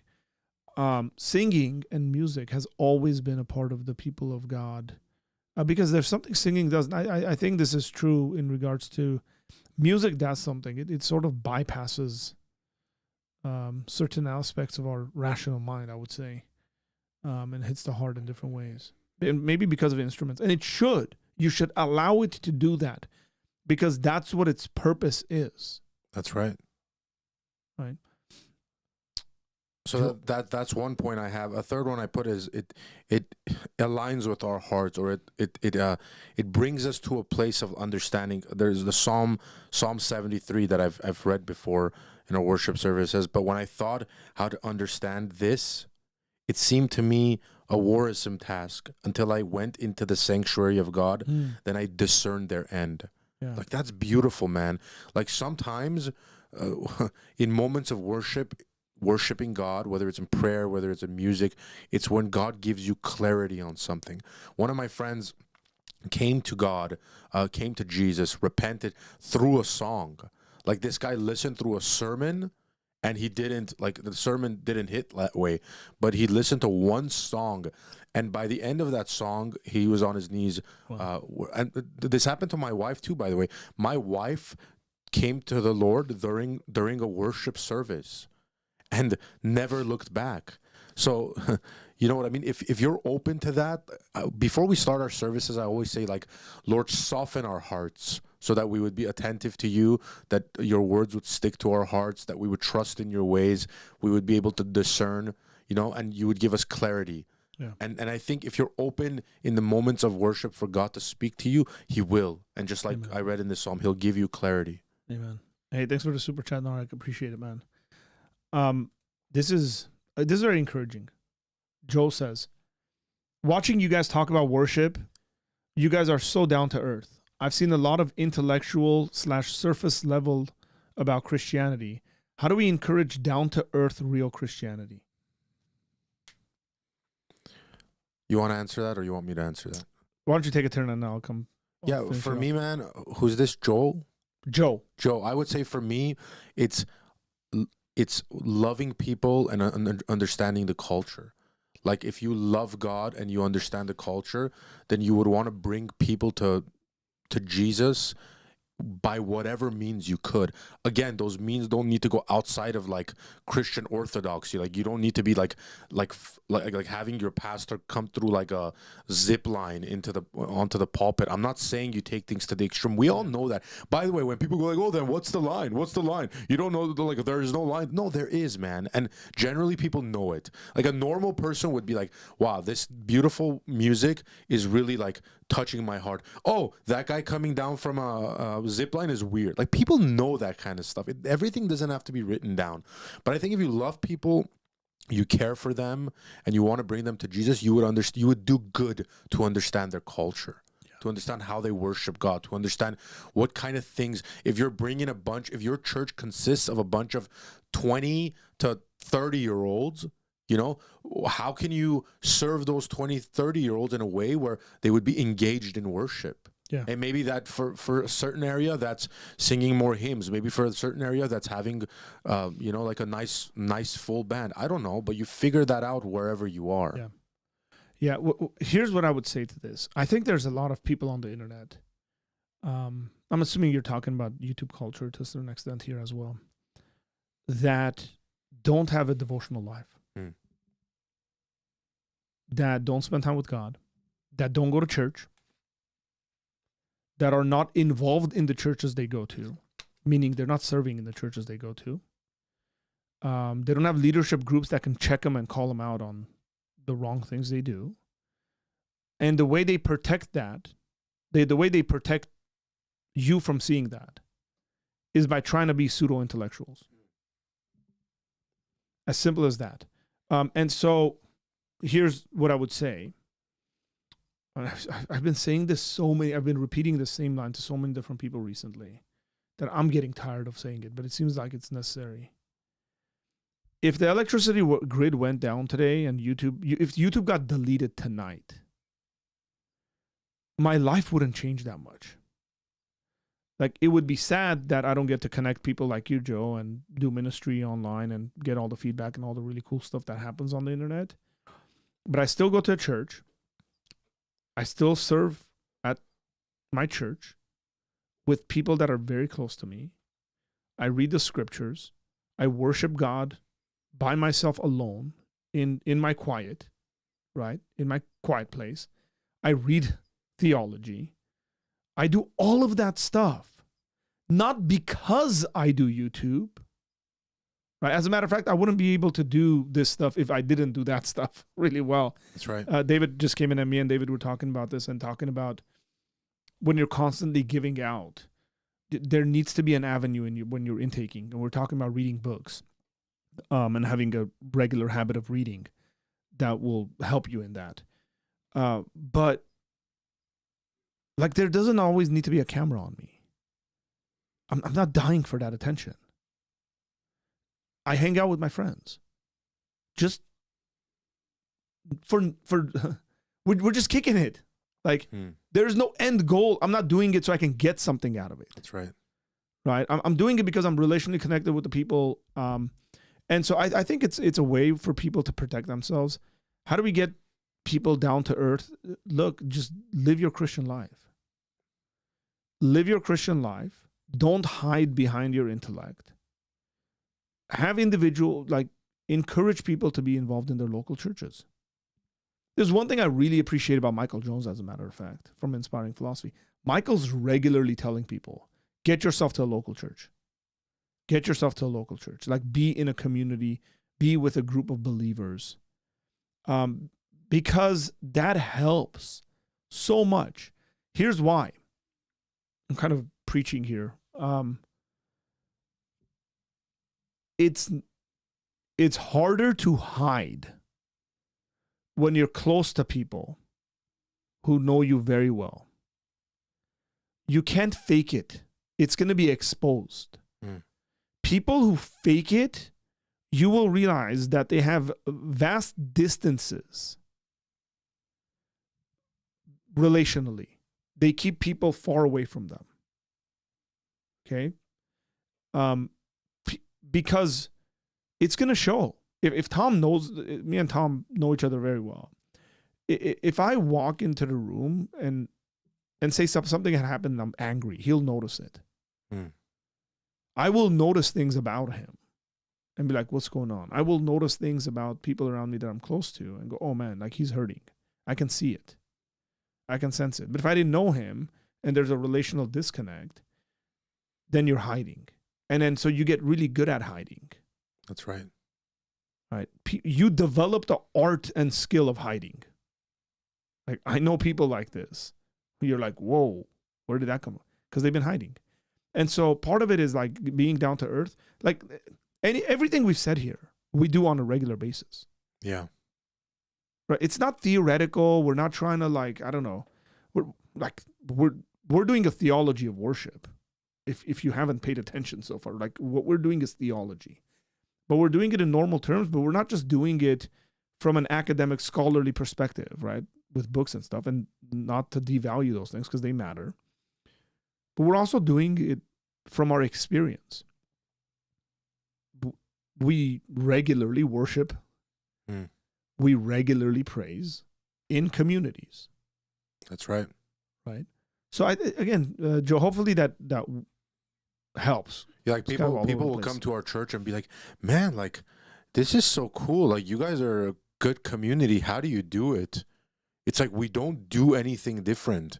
If you come to our homes and hang out with us at our home versus at church, we love each other, we communicate with each other, we laugh with each other, we cry with each other, and that's what we express. So when people are coming in organically seeing that happening, I don't have to fake it. Like, I don't have to, someone new coming into my church, I have to go like, oh, hey, Jimmy, welcome. We're so glad to have you here. Would you like some of our pastries? Like, I don't have to talk like that.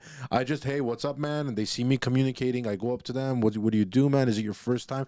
Just be chill, man, and love people. The key, man, is love people. If you love people, if you have a heart to love people and reach out to them, you would do it by any means. Spurgeon has this quote that I love. Art, if you can pull that up. He says, if people be damned to hell, if you just write that, it'll probably come up. If people be damned to hell, Spurgeon. Did you find that? If sinners be damned, that's the one. Can you read that? Yeah, we got a button here that does something cool. Let's see if it works. Wow, look at that. That's cool. Yeah. Got to zoom in on that. Charles Spurgeon, the Prince of Preachers. If sinners be damned at sinners be damned. Discover Dogman on sale now. If sinners be damned, at least let them leap to hell over our dead bodies. And if they perish, let them perish with our arms wrapped about their knees, imploring them to stay. If hell must be filled, let it be filled in the teeth of our exertions, and let not one go unwarned and unprayed for. Yeah, like when people read something like this, they think, oh, like the language is so aggressive. I see this language right here from him as a love and a passion towards people to know the truth. If you have that kind of mentality, like that's the way I try to do my ministry and my service to the Lord. That's the way I view people, like communicate with at Ralph's. You know what I mean? Like if I have I know you don't like this, and I don't, not that every opportunity, like some guy's funeral, they just lost their son. You're like, the Lord is coming. Like not like that. Gosh. But I'm talking about like in moments that the Lord gives you that opportunity and you get to speak to someone and it's there organically. In those moments, your love for them should be so powerful that this imagery is there. Like you should be like grabbing onto their feet and pulling them away from this is you know what fire. This quote says to me. This is a man who's prayed. This is a man who spent a lot of time praying for those around him that don't know Jesus. That does this to you. Prayer like that, specifically for people. And I can't say I constantly do that. I don't want to fake it, right? But there have been moments in my life where I did that more often, and dude, your heart breaks for the lost. And at times, my prayer is, God, give me your heart for the lost. That's right. Because it's easy to lose the heart of God for the lost. It's so easy to lose that as a Christian. And you just get kind of, you're cultured into your church or whatever like that, and they become inconvenient. Like an unbeliever in your whatever circle becomes inconvenient. That's happened to me where I'm like, what? Like I have to actually like walk with someone and that doesn't know Jesus and explain. Like I don't have time for that. I'd rather be with the guy that like. And it sucks, man. And I think. Like, by the way, I don't think the church is failing, but I think that's one of the failings of the church, which is we have the blueprint to build a community within our church, but we have a very hard time once that community is penetrated by someone who might not think the same way. Yeah. And someone who's not where we are, and it becomes this defensive, like, close the gates, everyone. There's an unbeliever here amongst us. Like, we're unable to communicate with them. Oh, gosh. That's so sad. Nick Quint says, speaking of hanging out with friends, ... It's Palm Sunday, Pastor Nick, next Sunday, because I told you Sunday in the evenings. And then it's Easter Sunday after that. I say the third week, which is that May 4th? May the 4th be with you. Dude, that's my anniversary. May 4th. Do I want to hang out with Nick Quint on my anniversary? Nothing more romantic than that. Let me talk to my wife. But we'll see. We got an anniversary and a birthday on the 4th and the 5th. But it has to be. I think it's going to be on. Dude, and it's Mother's Day after that. Oh man, your schedule looks pretty hectic. Oh gosh, yeah. Okay, maybe not on a Sunday. Nick, you got to come out here. We're not coming to you. You got to come out here because we have all the proper meat here. We got all the proper equipment here. We got like everything proper to feed you and care for you properly. You're just gonna bring, you know what? Also, May 4th might be a big day for our church. May 4th is a big, yeah. Well, we're talking about more in the evenings. Okay, got it. No, May 11th. May 11th is Mother's Day. Did I read that wrong? No, it's Mother's Day. Mother's Day, May 11th. Mother's Day. Mother's Day. Okay. You don't know Mother's Day by heart, bro? Me? I'm just kidding. Let me go through my last two, and then we can change subjects if we have to. Well, the fourth thing I have here is it builds faith. Builds faith. So faith comes from hearing, and hearing through the word of Christ. Mm-hmm. So it should bring like worshiping God in music should build your faith. Yes. It's not like the worship and then the sermon. Like, let me skip out on music service. I can't stand that. You know what I mean? Like that, the whole thing from beginning to end should be a process of edification for you, sanctification. Like, it should be building you from start to finish. And the last thing I had is it expresses love and gratitude. Colossians 3:16 says, "Let the word of Christ dwell in you richly, singing psalms and hymns," what you mentioned, and spiritual songs with thankfulness in your hearts. Yeah. And I have another one from Luke where says, I just went through Luke actually. It says, "Therefore I tell you, her sins, which are many, are forgiven, for she loved much." And so like, it's this. Whenever I'm worshiping, it's my gratitude to God. This week, before we start our service, which I was saddened you weren't there because I feel like you would have loved this worship set. But I said to people, what an honor it is, what a privilege to not only thank the Lord and worship Him, but to worship Him together as a family and thank Him for the things He's done for our community, for ourselves. And I mentioned something else too, Art. I feel like you would have liked this. Like when I was at camp, I said something to the guys when I was leading worship. I said I was outside during my alone time pleading with God, like, Lord, I just pray that you're with us today and you hear our calls. There's so much going on in the world right now, Lord. This is a moment, like, Lord, like, I hope you understand there's just so much happening. And then when I went to the guys and I spoke to them, I said, like, I wonder how many times God has heard this.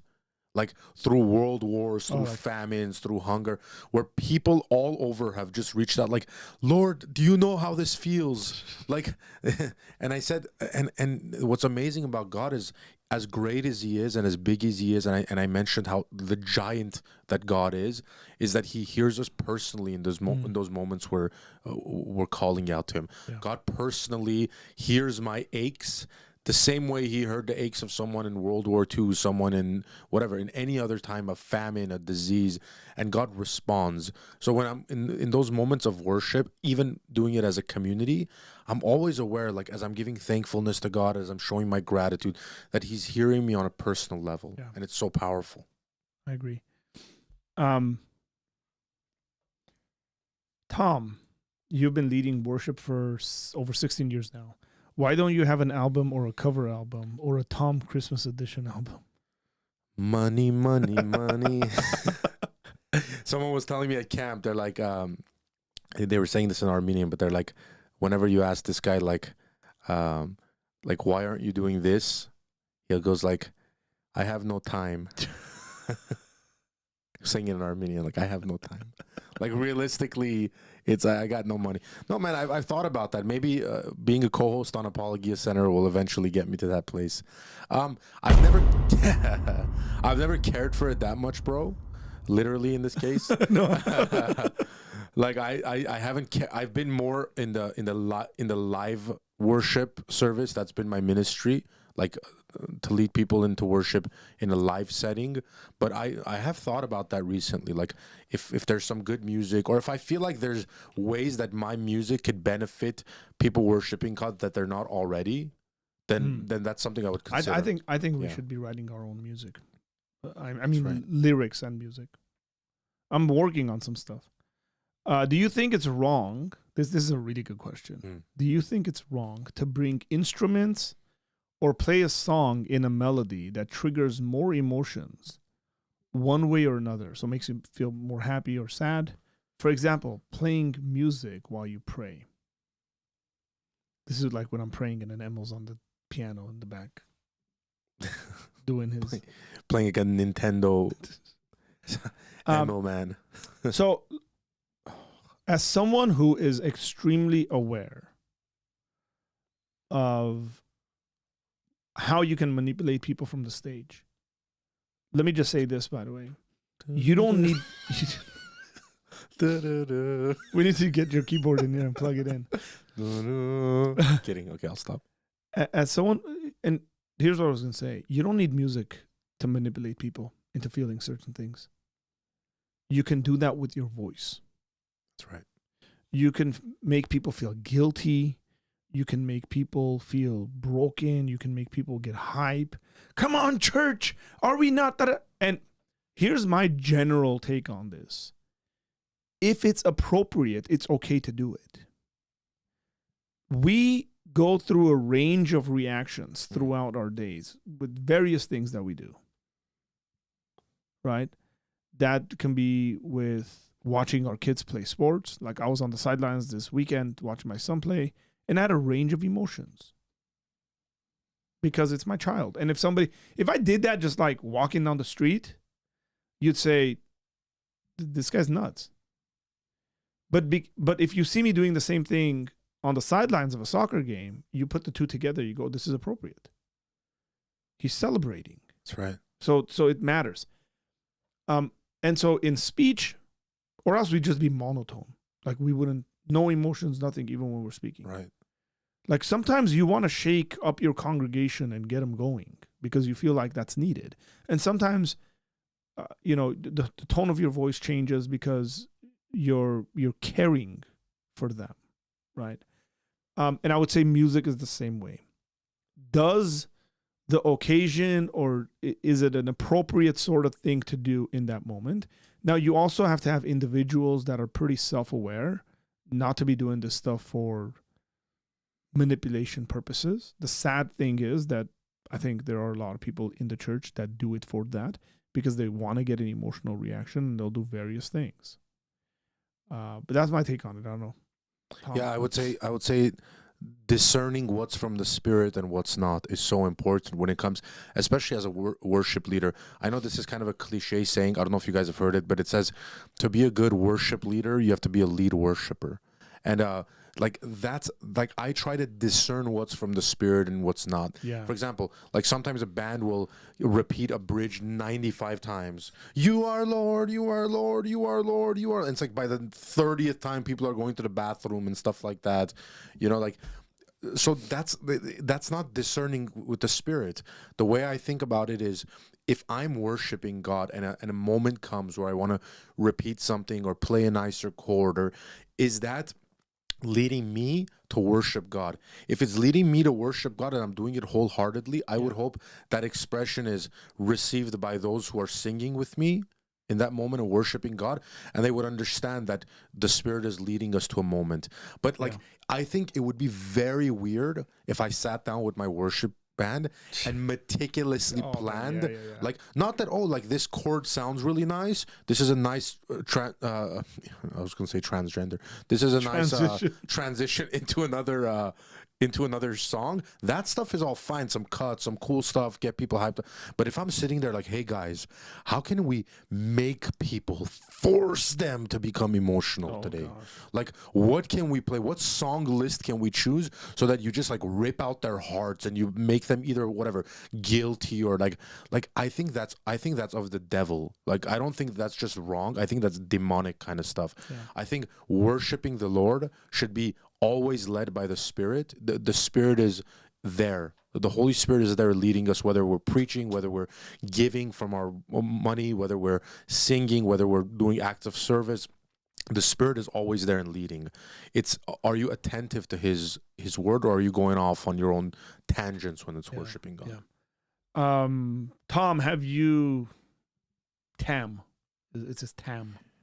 Tam, have you written your own music? And then someone who knows you well said, yes, he has like 9 songs that are also good. Yeah, I haven't written a song like fully in the last, I would say 5 to 6 years, even though I've started some songs. Yeah. But I have about 9 songs from the past. I don't know, man. Like, I used to sing them, but I don't know. Maybe they're just, I don't know what it is, why I don't sing them. I could bring them and sing them. I had no idea about this, by the way. Yeah. This is brand new information to So me. I've actually written songs that are on albums. I know that. So but I've never felt the confidence to like do it myself. Yeah, I knew that. I knew that you wrote songs that other people sang on their albums. Yeah. But I didn't know that you have songs that you worship to with congregations that you've written. Yeah, no, yeah, Okay. definitely. Now I know how to get on your case. Thank you for that, Tatiana. Appreciate it. And Arnold. Jeffrey says, man, this happens so often. I want to address this, Tom. Because this is some of the stuff I wanted to speak about in the early stages when we were having this conversation. My wife was just talking about doing a worship cover album. She led worship at her old church before there was a major hurt dealt by our pastor. I would love for her to get back into the worship team. Like, I wanted to speak about the dynamics of, like, I don't know, there's like egos quite a bit. Like, I remember when I was in Bible college, there was a young lady, classmate of mine, and she had a phenomenal voice. Really, really good worship leader. I think she wrote her own music too, if I'm not mistaken. And I remember one time she was in tears because of the way she was being treated in the church. And I was like, man, I can't believe that those things happen. Yeah. Like, I can't believe that the pastors get involved like that, where they're like, you can't do this, you can't do this, you can't do this, you might be able to do this, but make sure you don't talk.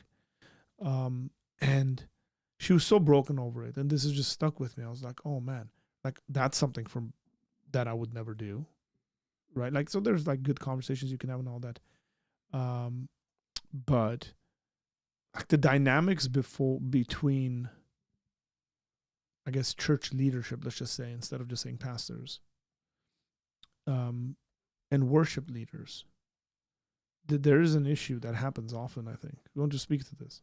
Yeah, I think there's a power struggle a little bit in that. I think I don't want to throw pastors under the bus here, man. I'm gonna get so much flack if I ever run for like mayor or something like that, and they show this video. But I think pastors can be sometimes a little intimidated by the attention worship is getting. Guys, when I'm using this worship, it's interchangeable with like music here. Yeah. Like worshiping in music. I understand. The smart guy, they're going like, there's worship in many different forms. Yes, I know, but I'm talking about music here. Like, I think there's pastors could get intimidated sometimes by the worship team, and sometimes it happens vice versa too.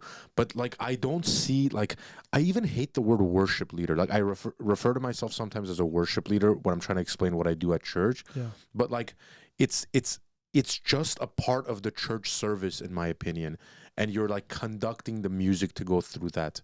I think one of these guys asked another question. I don't know who it was, but like forcing the Spirit on somebody. Yeah. I quickly saw it. It was no question. Like, there's a difference between encouraging your congregants to worship, I think that there's a healthy level of encouragement. Like sometimes I'll be like, "Hey guys, don't be so still. I've seen you guys dancing at parties. You can do as much as putting your hands together sometimes, right?" So I'll say something like that, but that's completely different encouragement than like forcing the spirit on somebody. That like, which I don't even know what that would mean. Like to say like, "Hey, like I'm gonna try to articulate my words in a certain way, or I'm gonna try to play a certain thing that would like make this person." You're essentially being deceptive. You're being a deceiver. You're trying to make this person feel like there's something happening in their hearts during worship when it's not. You're just like manipulating them. It's kind of like, what are those guys called? A hypnotist. Like, is that what they're called? Hypnotists. Yeah. Like it's like the guy, "Oh, go to sleep." Like the guy didn't want to sleep. You put him to sleep. I don't know how real that is, by the way. I think it's real. But it's like I'm not a hypnotist. I'm singing and I'm conducting a worship service always pointed up towards God, always towards God. And if it's not, and it becomes about me, or it becomes about this like selfish desire to create false emotion, then I'm just a hypnotist, man. That's all I'm doing. I'm going saying, "Go to sleep, rise up, slap the person next to you, walk around." Like that's all I'm doing. And that's not what true worship is. True worship should be always upwards, pointing people to God. Another example is, I think some of the Lutheran churches do worship in the back. I think that's an overcorrection. Like, let's throw everyone in the back of the church, and then you're like staring at a wall. That's cool too. But I get the point. It's trying to say like, remove the man from the center of worship, and let your worship point to Jesus. Yeah. Anytime there's systematized things with some of this, I have issues with it. So like, for example, oh man, I'm going to get the Orthodox on my case now. But like there's a whole concept of like, we don't want instruments in our worship because our voices are instruments and stuff. Like there's a whole theology on that. And I'm like, have you read the Bible? Like there are instruments used. That's right. In the Bible. And they're like a lot of instruments. Right? It's a whole band. That's right. You're right. Yeah. You talked about your voice being an instrument, and it's like, well, no, my voice hasn't been a very good instrument in recent weeks for various reasons. But yeah, like maybe you need to, like, maybe it needs to be a cappella. Yeah. Maybe the Spirit is leading us in a way where we have to do it in a cappella. And then maybe the Spirit's leading us in a way where we do it with a guitar or whatever. Or a full band. Like, and introducing various instruments and all that stuff. Like, instruments and music are a part of God's gift to our cultures. And we ought to use that. Like, when you, like, often I'll see, like, fusions. Like for example, the cajon is not a part of most cultures. Yeah. But it's become incorporated into a lot of cultures, and it's phenomenal. It's beautiful. It's a box you sit on and play music. Yeah. The chair and an instrument. Box. And then the great things people have done with it. Put cymbals around it and all this stuff, got a kick. Yeah. It's like, and you get this like variations there that are phenomenal. And like the creativity of bringing that together and using that in worship and honor to God, I think is just phenomenal. Yeah, and like people ask, like, how do you know it's the Spirit? Like, how do you know the Spirit is leading you into worship? If worship is a lifestyle for you and not just a thing you do on Sunday morning, you know when the Spirit's leading it. Like, to me, I'm not worshiping, and I'm not like, oh, it's 10 o'clock on Sunday morning, gotta go and do my worship. Yeah. Like, that's, like, I'm waking up with worship. Sometimes not. Sometimes I'm waking up to, like, the stock market crashing, and I'm listening to a YouTube video in the bathroom or something. But I'm constantly living a life of worship. You're constantly living a life of worship. When you're coming to do, let's say a day you're not even preaching, but a day you're coming to do the prayer and announcements and stuff like that, and you're there like trying to talk to someone and encourage them with something, you didn't just like look it up 5 minutes before. You live this kind of stuff. You've seen the way words or certain scriptures can benefit people's souls, and there's examples running through your mind. Like, how do you know someone is smart? Is because there's always examples running through their minds. They always have these like stories they can tell you. Like for me, the way I discern the voice of the Spirit is, am I during the worship service, am I feeling that the Lord is telling me, like, focus here a little bit, like stay here, because there's someone right now in that audience. Not that the God is telling me there's someone in that audience, but God could be pushing me some way because there's someone in that audience that needs to hear that. Now, if I'm attentive to God's word generally, and I'm always hearing it, and it's not just an occasional thing on a Sunday morning, then I'm going to know, like, this is from the Lord, like, and he's going to speak to that person. But if I'm just a performer, which a lot of these churches are, then, like, you're just faking it, man. You're a hypnotist, and that's not cool. Yeah. So make worship a lifestyle. Worship a lifestyle. That's a really good point. Hey, I got a question here, because I don't like listening to worship music in my normal day-to-day existence. Partly, like in the car. Yeah. Partly because when I do play worship music, it's when I'm worshiping. It's not background noise. Yeah. Do you just listen to worship music a lot and all the time, or like what's your routine? No, I don't just listen to worship music. I like a lot of different genres of music. But yeah, I do listen to worship music, but I kind of agree with you. Like, it's not background noise to me. Yeah. Like, if worship ever becomes like a thing that can just play in the background, and I'm kind of like, I don't know, like yelling at my kids or something, that's weird. Like, I feel like it should be like, it's nicer. You're engaged. Yes, it's nicer to worship music on the radio when you're engaged. If you're like, you're sitting down, you're having some like devotional time and you're listening to worship, that's nicer than just like something on the radio that's like, I was falling and you picked me up. And you're just like, oh God, this is so bad. So like the radio has some really bad. It's interesting. I realized this yesterday. Let's just say I realized it yesterday. I don't like watching church services online. And I know why I don't like it now. This is what I realized. I knew I didn't like it. But I didn't maybe have a more complete answer. And I think the reason I don't like it is because I'm not there with the people. I want to be with the people. That's right. So like, I'll watch it. I'll listen to the sermons. I'll listen to sermons.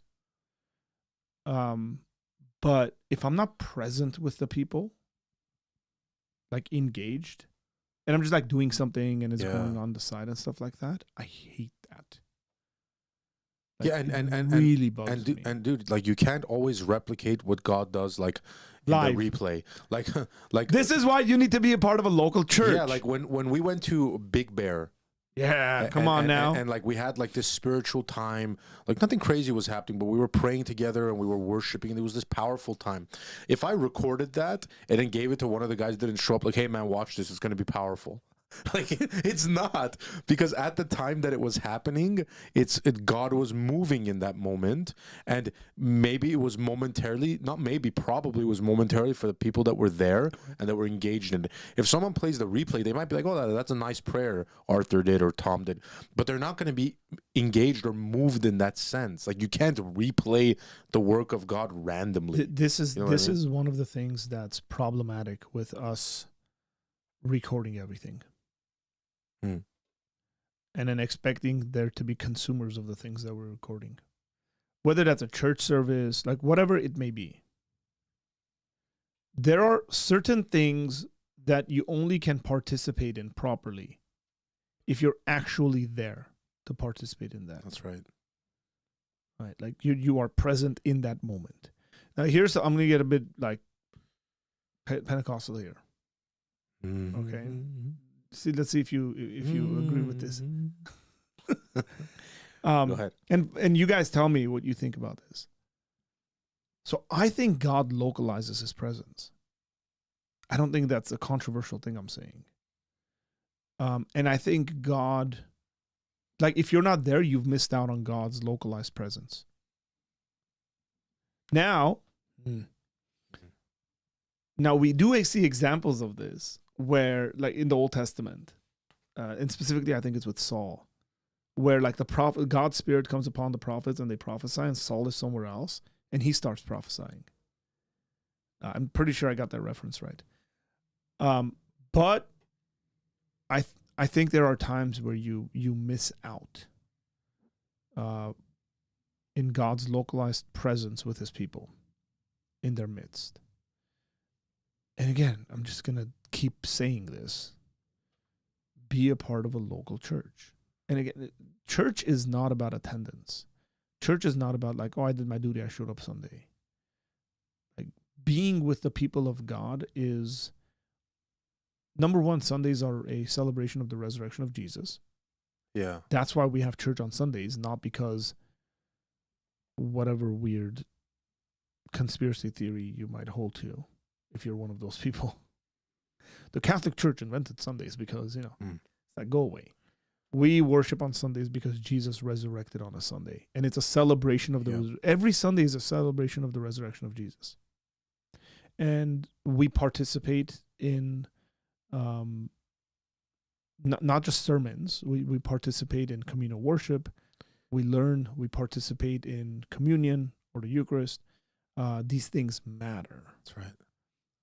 Acts 2 is a good example of that as well. Like when the Spirit fills the believers, fills people with a dramatic sense. It's not like, and some guy in like 4 miles away in another town was speaking in different. Like it seems like there's a power now. Whether God orchestrated, that's a good part.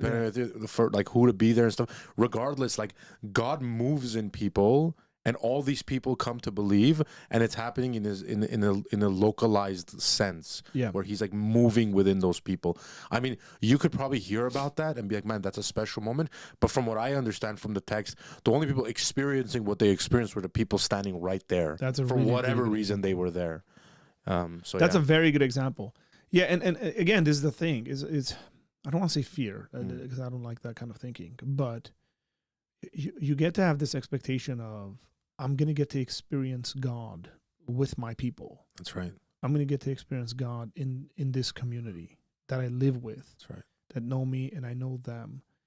And some of the most life-changing moments I've had have been in not really big settings, like less than 20 people. Each one I'm thinking about, they're definitely less than 20 people, where I think God has localized this presence in such a way. And there's been a manifestation of the Spirit in various ways where it's been very, very formative to who I am as a person and to my theology. Yeah. Right. And it's encouraged me. It's strengthened me. It's kind of put me on, refreshed me, you can say, to a certain extent. Man, I remember walking into church. This is crazy. Tom, I was going to call you Sod. So one of my favorite songs, and I don't like that you do this, but it's okay. You can do whatever you want. So I love Agnus Dei, but there's a reason I like that song. I don't know whether you know this or not. Have I told you why I like Agnus Dei? I feel like you have, but I don't remember. So you do this weird version of Agnus Dei. Yeah. It has other stuff in there, and it shouldn't. Because Agnus Dei is pretty repetitive. Yes. And I tend to not like repetitive songs. Okay? But I was late to church one Sunday. And I had no idea why I was late and what was going on. But I walked in about 10, 15 minutes late. And I'm telling you, man, this is weird. You guys, this is really weird. This doesn't happen. Let me put it this way. I can't recall another instance where this has happened. So it's the only time it's happened, as far as I can recall. I walked into the room, and that song was going. Agnus Dei was going. That's the reason why I like it, because of this experience. And bro, I hit my knees and started weeping. Wow. I was in the hallway and I was completely fine. Nothing crazy was happening in my life. Nothing like that. Like, I was just late to church. I took a step into the room. I didn't even get to my chair.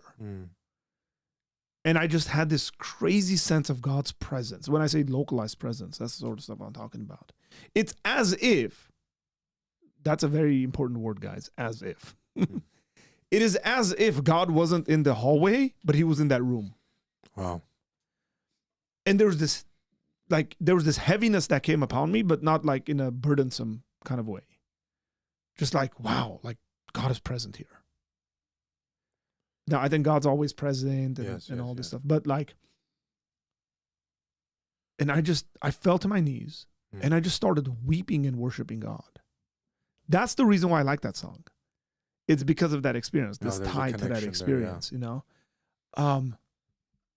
Again, I haven't experienced that. But like when I think about localized presence, that's that experience I can think about. I go, bro, I'm telling you, like I wish I can go back there. This is the weird, C.S. Lewis talks about, to tie in some apologetics, I guess, to this. But C.S. Lewis talks about like God's placed eternity in our hearts. And there's these experiences we have, these experiences that we have that are forgotten, essentially. They become a memory. And we long to go back there. That's right. But we can't ever go back there. And this is sort of, he ties this into like our desire for a better place, our desire for heaven and so on and so forth.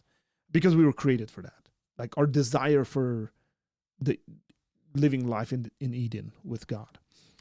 And again, so this is why I don't understand how people could just live their lives, even for a prolonged period of time, just not being in community, not being in Christian community. It's so problematic to me, man, because I think you're legitimately missing out. Like if I chose not to go to church that day, which I think I would have been in my freedom to do so, then I would have missed out on this really cool experience with God. That's right. So that stuff matters. Let me jump into this. Okay, my husband. I mean, Jesus literally localizes God, if you think about it. Correct. The incarnation is that. Yes. Amen. My husband took up the harmonica and loves to add into a worship service. That's cool. Makes him cry like a baby. He's playing while tears are flowing. Younger people seem to be more into it. Interesting. Harmonica. Yeah. I would love to. Like that would be such a cool, like niche thing to have. Can we put a harmonica on Alan? He's already doing the playing the drums and harmonica. There are people to do that. I know. People do guitar, harmonica, and it has this little thing where you just move it out of your way and you start singing and put it back, and that's really cool. Well, if you guys ever come to our church, we know we can have a harmonica player there. I tend to agree. The feeling I got on the Bless God Summit in person was very different from watching the replays. Absolutely. Yeah, absolutely.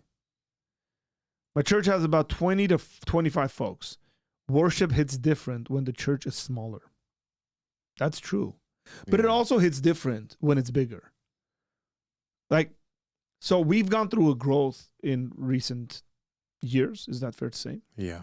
Right. Even the last year, like 365 days. And worshiping, even in a smaller room or a smaller sanctuary with 25, 35 people, and worshiping with 80 to 100 people is very different. And one of the things that I love that you do, Tom, and you like doing this. Too much sometimes. I know what you're going to say. Yeah. I love it. Is when you essentially go a cappella. Yeah. Right? Like we were just talking about instruments and stuff. But you got the instruments and then it's like, okay, we're just going to stop that and people are going to be singing. When you got 25 people, it doesn't sound as like emotive, I would say. You know what sometimes I'll do? Sometimes during a build, like when it's building to this powerful chorus, I'll feel, this is what I mean by discerning the spirit. I'll feel the Lord saying, shut it down. And I'll turn around. You can ask the guys this. I'll turn around to Alan, Emil, and the guys, and I'll give them this sign, which means cut immediately. And like you could tell they're on that build, like death could not. And they're like trying to build it. They're trying to build. They're trying to build. And I shut them down. And then they have to like stop. And then I'm like, I want to hear the people sing what a beautiful name it is. And that's a good example of the Spirit leading. It's not like I'm doing the build with a bad intention. Yeah. But there's something where God is saying like, quiet it down and let the people's voice ring out. And the other thing, Art, is I know there's biblical precedence to this.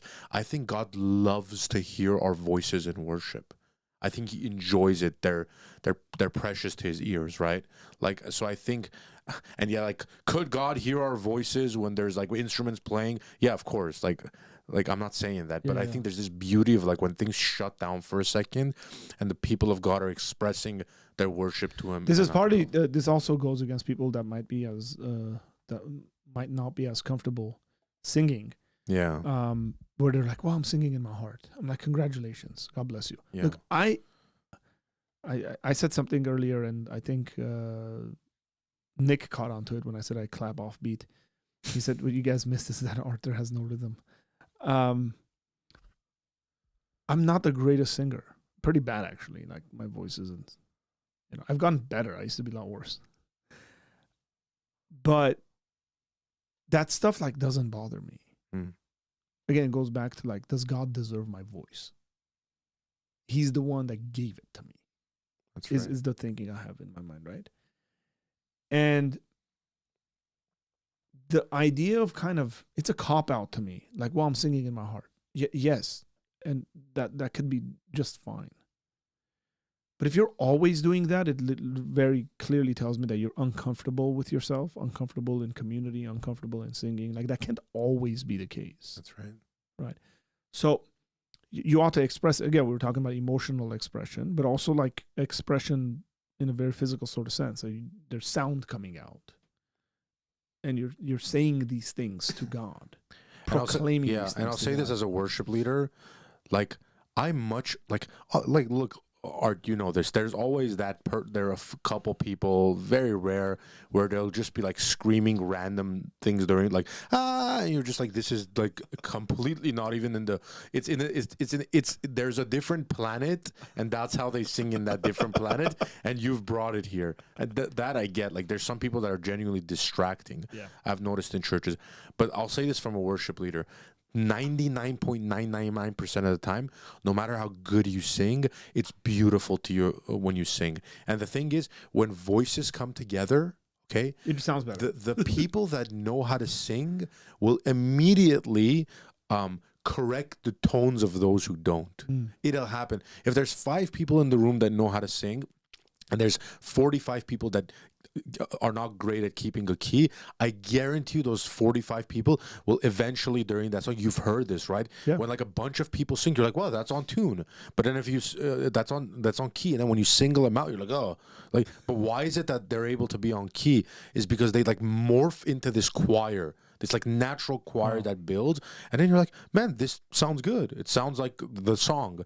So like, I encourage you, sing in those moments, especially if you're a guy. If you're a man watching, I'll realize a lot of the guys will not sing. Let your voices ring, and it's a beautiful sound, especially encouraging the people next to you. There's a guy at our church that sings very loudly. Yeah, I love hearing him. I love it. Yeah. I love hearing him worship because it pumps me up, because I'm like, this is being received, and this man is just like proclaiming. And it's a man voice. It's a man voice, yeah, definitely. It's definitely a man voice. Wow, that's awesome. Hey Tom, what's your experience with traditional choirs? This is a Mormon guy asking, so he can be like, we have the Mormon Tabernacle. Here, I'll say this. I'll give the Mormons some of their flowers right here. I love the Mormon Tabernacle Choir. If only they were Christians. I love the Mormon Tabernacle Choir. They're so well put together. They sound beautiful. Oh, yeah. There's a guy that does a reaction of choirs that I love to watch. I forgot his name, but he does this reaction of, he's a random guy. He's not like a Christian or anything like that, or a Mormon. He talks about, he reacts to this video of them singing the song we were just discussing, Come Down Fount of Every Blessing. And he gets emotional, almost starts crying by the end of the song. He's like, I don't know what it's doing to me and stuff like, it's like incredible. But yeah, I love choirs, but there's a fine line, man. A choir can either sound like angels in heaven are singing, or like 5 screeching ladies. Like, there's Careful, you hurt my ears. Don't do it. No, I'm not doing it. There's a very few times where a choir is like mid. Yeah. It's either like a choir, or it's like the kitchen staff you just brought on stage. You force them so like their children could take videos of it. Like, wow. Did you know this? It's been rebranded to the Tabernacle Choir at Temple Square. Yeah. Is that why? Is that because they're trying to be less Mormon-y? Yeah, what's this thing with the LDS not being wanting to be referenced as Mormons anymore? I want to know. The Tabernacle Choir. Hey, bro, they're compromising. He said all the Mormon churches are built the same. Maybe it's the acoustics. Yeah. Acoustics are cool, man. Yeah. Like, oh, bro. The Mormons put an importance on worship. If you look at Mormon churches, a lot of times they'll have these pipe organs in the back or in the front behind the stage. Unbelievable engineering and stuff like that. So those rooms, those sanctuaries, the rooms are made for that kind of sound. So that's why they sound so incredible. Yeah.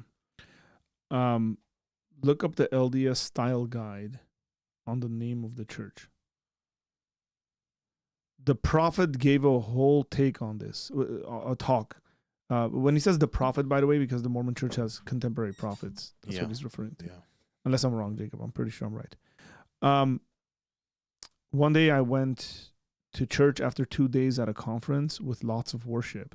And I walked into church on Sunday, then started wailing in tears. I didn't even know why. So uncomfortable.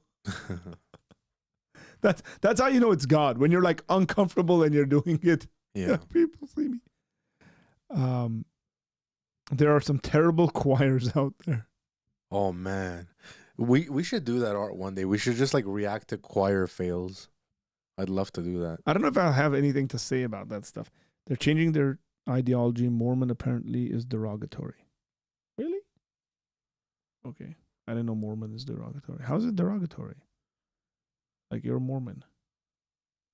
Like you're a Muslim. Have you listened to the Mormon? Like I'm not Muslim. Have you listened to the Mormon? I am Islam. Mormon boy song?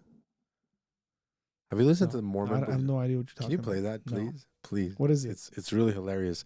It's apparently this thing Mormons do, and who is this, Jacob? Jacob, correct me if I'm wrong, but it's just like in Mormon camps and stuff like that, they play this song where like, I want my Mormon boy or something like that, and a bunch of girls are singing. It's hilarious. Okay, Mormons do some weird stuff, man. I'm not going to. Well, people just generally do weird stuff, but maybe they're weirder than the rest. Hey, we good, everybody? Hey, how is like these are cool, man. Somebody came to me and said, man, you and Tom have just amazing dynamic together. Just like you're able to, they told me that you guys are able to work off of each other very well. And I said, that's because we spend a lot of time together. And we're just generally funny. Our wives would have something to say about that. About funny? Or us hanging out together? Us hanging out together. Well, now we can say we're doing it because of... it's work, honey. It's work. Apologia Center. Honey, but I have to hang out with... It's funny. Okay, you're right. We believe prophets are still called in our time. Yeah, I knew that. Y'all don't have to get into this, but the prophet re-emphasized that the name of the church was given by God and is not the Mormon church. Interesting. It's what was given is the Latter-day Saint. Very interesting. They found the missing plate that said all this. They found it last week. Tom was blacklisted for a few months. What is this for? From hanging out, I guess. Oh yeah, that's right. His doctor didn't allow him. So these guys are bad for your heart. You need to take a backseat. What else can we say about this subject, Tom? I mean, I think this was so important. And by the way, this wasn't like we didn't prepare this. Yeah. We just like, I mean, we did talk about like we want to talk about this, but this wasn't prepared. So as you were talking in the beginning, if you listen to this beginning of this video, it sounds a little unprepared. And then as we start talking, it starts coming together. But I think it's so important. I would actually say, Art, I think there's very little focus put on the theology of worship. And maybe even the theology of worship specifically as it pertains to music. Yeah. Like where people do not understand, like what we talked about in the beginning. I'll see this. It really hurts my heart. I'll see people walking in like usually around the same time at church, which is right after worship. I can see right that. after the music. It's like, yeah, I don't like the music is just a buffer to the sermon. That's not cool, man. That's like you're missing a part of the community. So like the music, the preaching, the communion, the prayers, those all form Yeah. worship together. So here's the thing for me. That's such bad theology in this sense that I think, and I was seeing this earlier, like Sundays are worship, the Sundays are a celebration of the resurrection and stuff. But also when we have corporate worship, we're collectively singing, it's sort of like a shadow of things to come in eternity. That's right. When all people from all nations, tribes, and tongues will gather together and say, "Holy, holy, holy." That's Like right. there's this aspect of that happening now. And so for a Christian individual to like that's too consumeristic. Like, oh, I'm showing up for myself. I don't really want to sing with a bunch of people. I'm going to show up with for the sermon and whatever, and then like I'm done. And maybe there are fails of Protestantism, by the way. These are one of the fails. Yeah. But just in case some of the orthobros and the Catholic, whatever they're called, want to like, it's like, you don't understand. I grew up walking into church, lighting up a candle and leaving and never staying for mass. And thousands upon hundreds of thousands of people do that. That's right. So you can say that about the Protestants, but that doesn't mean you don't have similar issues in regards to what's considered bringing yourself to God, right? Just grew up like that. And so everybody seems to have these issues, but one of the fails of Protestantism, I think, is this aspect of the focus being on just the sermon. Yeah. And not the entirety of the whole thing happening. That's right, man. I think this is such an important topic. I hope we can clip some of this out. I think so, yeah. And I got one marked, but if you wanna do that, then we'll definitely clip it out and just give me timestamps and then we'll work on that. And we'll try to do that a bit more, like to utilize our live streams a bit better. Yeah, I think just the whole thing like should be just encouraging for you guys who've been in here and listening and watching this. Like when you go to church, like hopefully you were at church yesterday.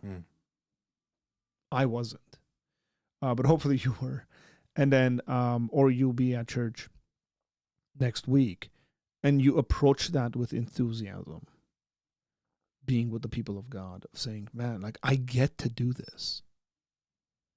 Like think about the what's the word?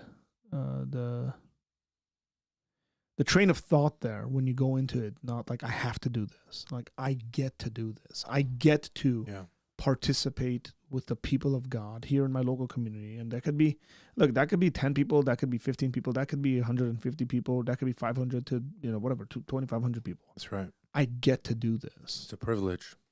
Right. And leaning into that and being present in the moment, because every single one of us knows what it's like to be in a place but not be present. Yeah. Right. So this absent-mindedness. I think that happens in church a lot. People are present physically, but they're not there. They're like, oh, did I leave the gas on? I do this thing at times at our church where I will just tell people to stay quiet for about 45 seconds and just let all that stuff pass through their minds in regards to like, did I leave the gas on and the door open and all these distractions that are there? Partly because I want people to be present and not just be like singing and thinking about something else the whole time. Yeah. Because that's easy to do for people. That's right. Jeffrey says, how many services do you have at your church? I feel like the churches with multiple services, the worship just doesn't hit the same each service. I went to them all ushering, so I saw it. I feel like churches with multiple services are multiple churches. Yeah. Like that's not, I'm not like making that as a complete statement, but like that's just what it feels like. The people I worship with, the people that are attending, the people that are sitting in the pews next to me, those are the people I'm worshiping with. And if you have multiple services, especially if it's those churches where like a lot of them are just going home and there's like no fellowship between service A and service B, like that's a different church. Yeah, generally I would agree with that. Yeah, I don't know. We have one service at our church. It's not that big. but it's a good service. Like, we have one thing we do right, and it's pretty good. Yeah. And again, you're always growing and developing and changing and saying this works better, that doesn't. When I say better, I'm not talking about pragmatism, like gets more people in the door or something. That's not what I'm talking about. I am a firm believer that Sundays are for believers to gather together. That's right. That doesn't mean there won't be unbelievers in our midst. There will be, but Sundays are for believers. And so what I judge by better or worse is, what are we doing that is actually ushering people into an awareness of the presence of God? And that starts with every single thing we do throughout the service. How are we ushering people into the presence of God? So if you get up and you're doing the offering time, that's a time of worship. You're physically, sacrificially giving an offering. So that's a part of your worship. It's not like, oh, it's this thing we do, and then we get back into worship. That's right. That's not the way it works. Well, man, is this the second official Sunday we've done this? Oh, sorry, Monday? Monday, yeah, it is. It is. Was this one better than last time? I'm enjoying all of. I love 100%, because we didn't have the camera issues, because we fixed the camera issues. In that sense, yeah. I love the fact that we can, like, maybe it's because I'm here once a week where it can be like random topics that we can discuss. I kind of enjoy that, but I love it that we could go from like laughing last week and responding to comments to something so serious and you know, like edifying like this. Yeah, and we're trying to figure it out as well. So sometimes we'll have topics, yeah. Sometimes we'll just do discussion. Sometimes we'll have topics and move into discussions with people. We're trying to see what works best. Well, Tom, thanks for being here, man. Yeah. And ladies and gentlemen, thank you for being here. Really appreciate it. We'll put out some videos throughout the week. I'm pretty sure the next time I'm going to do a live stream is going to be on Thursday and Friday. That's just the way the schedule is aligning itself. So Monday, Thursday, Friday, and then some videos all throughout that. We're almost at 8,500 subscribers. Hopefully we'll hit 9,000 soon. So if you're not subscribed, go ahead and subscribe. If you share out some of the videos on this channel, that'll really help us quite a bit. And with all that said, God bless you guys, and I'll see you later.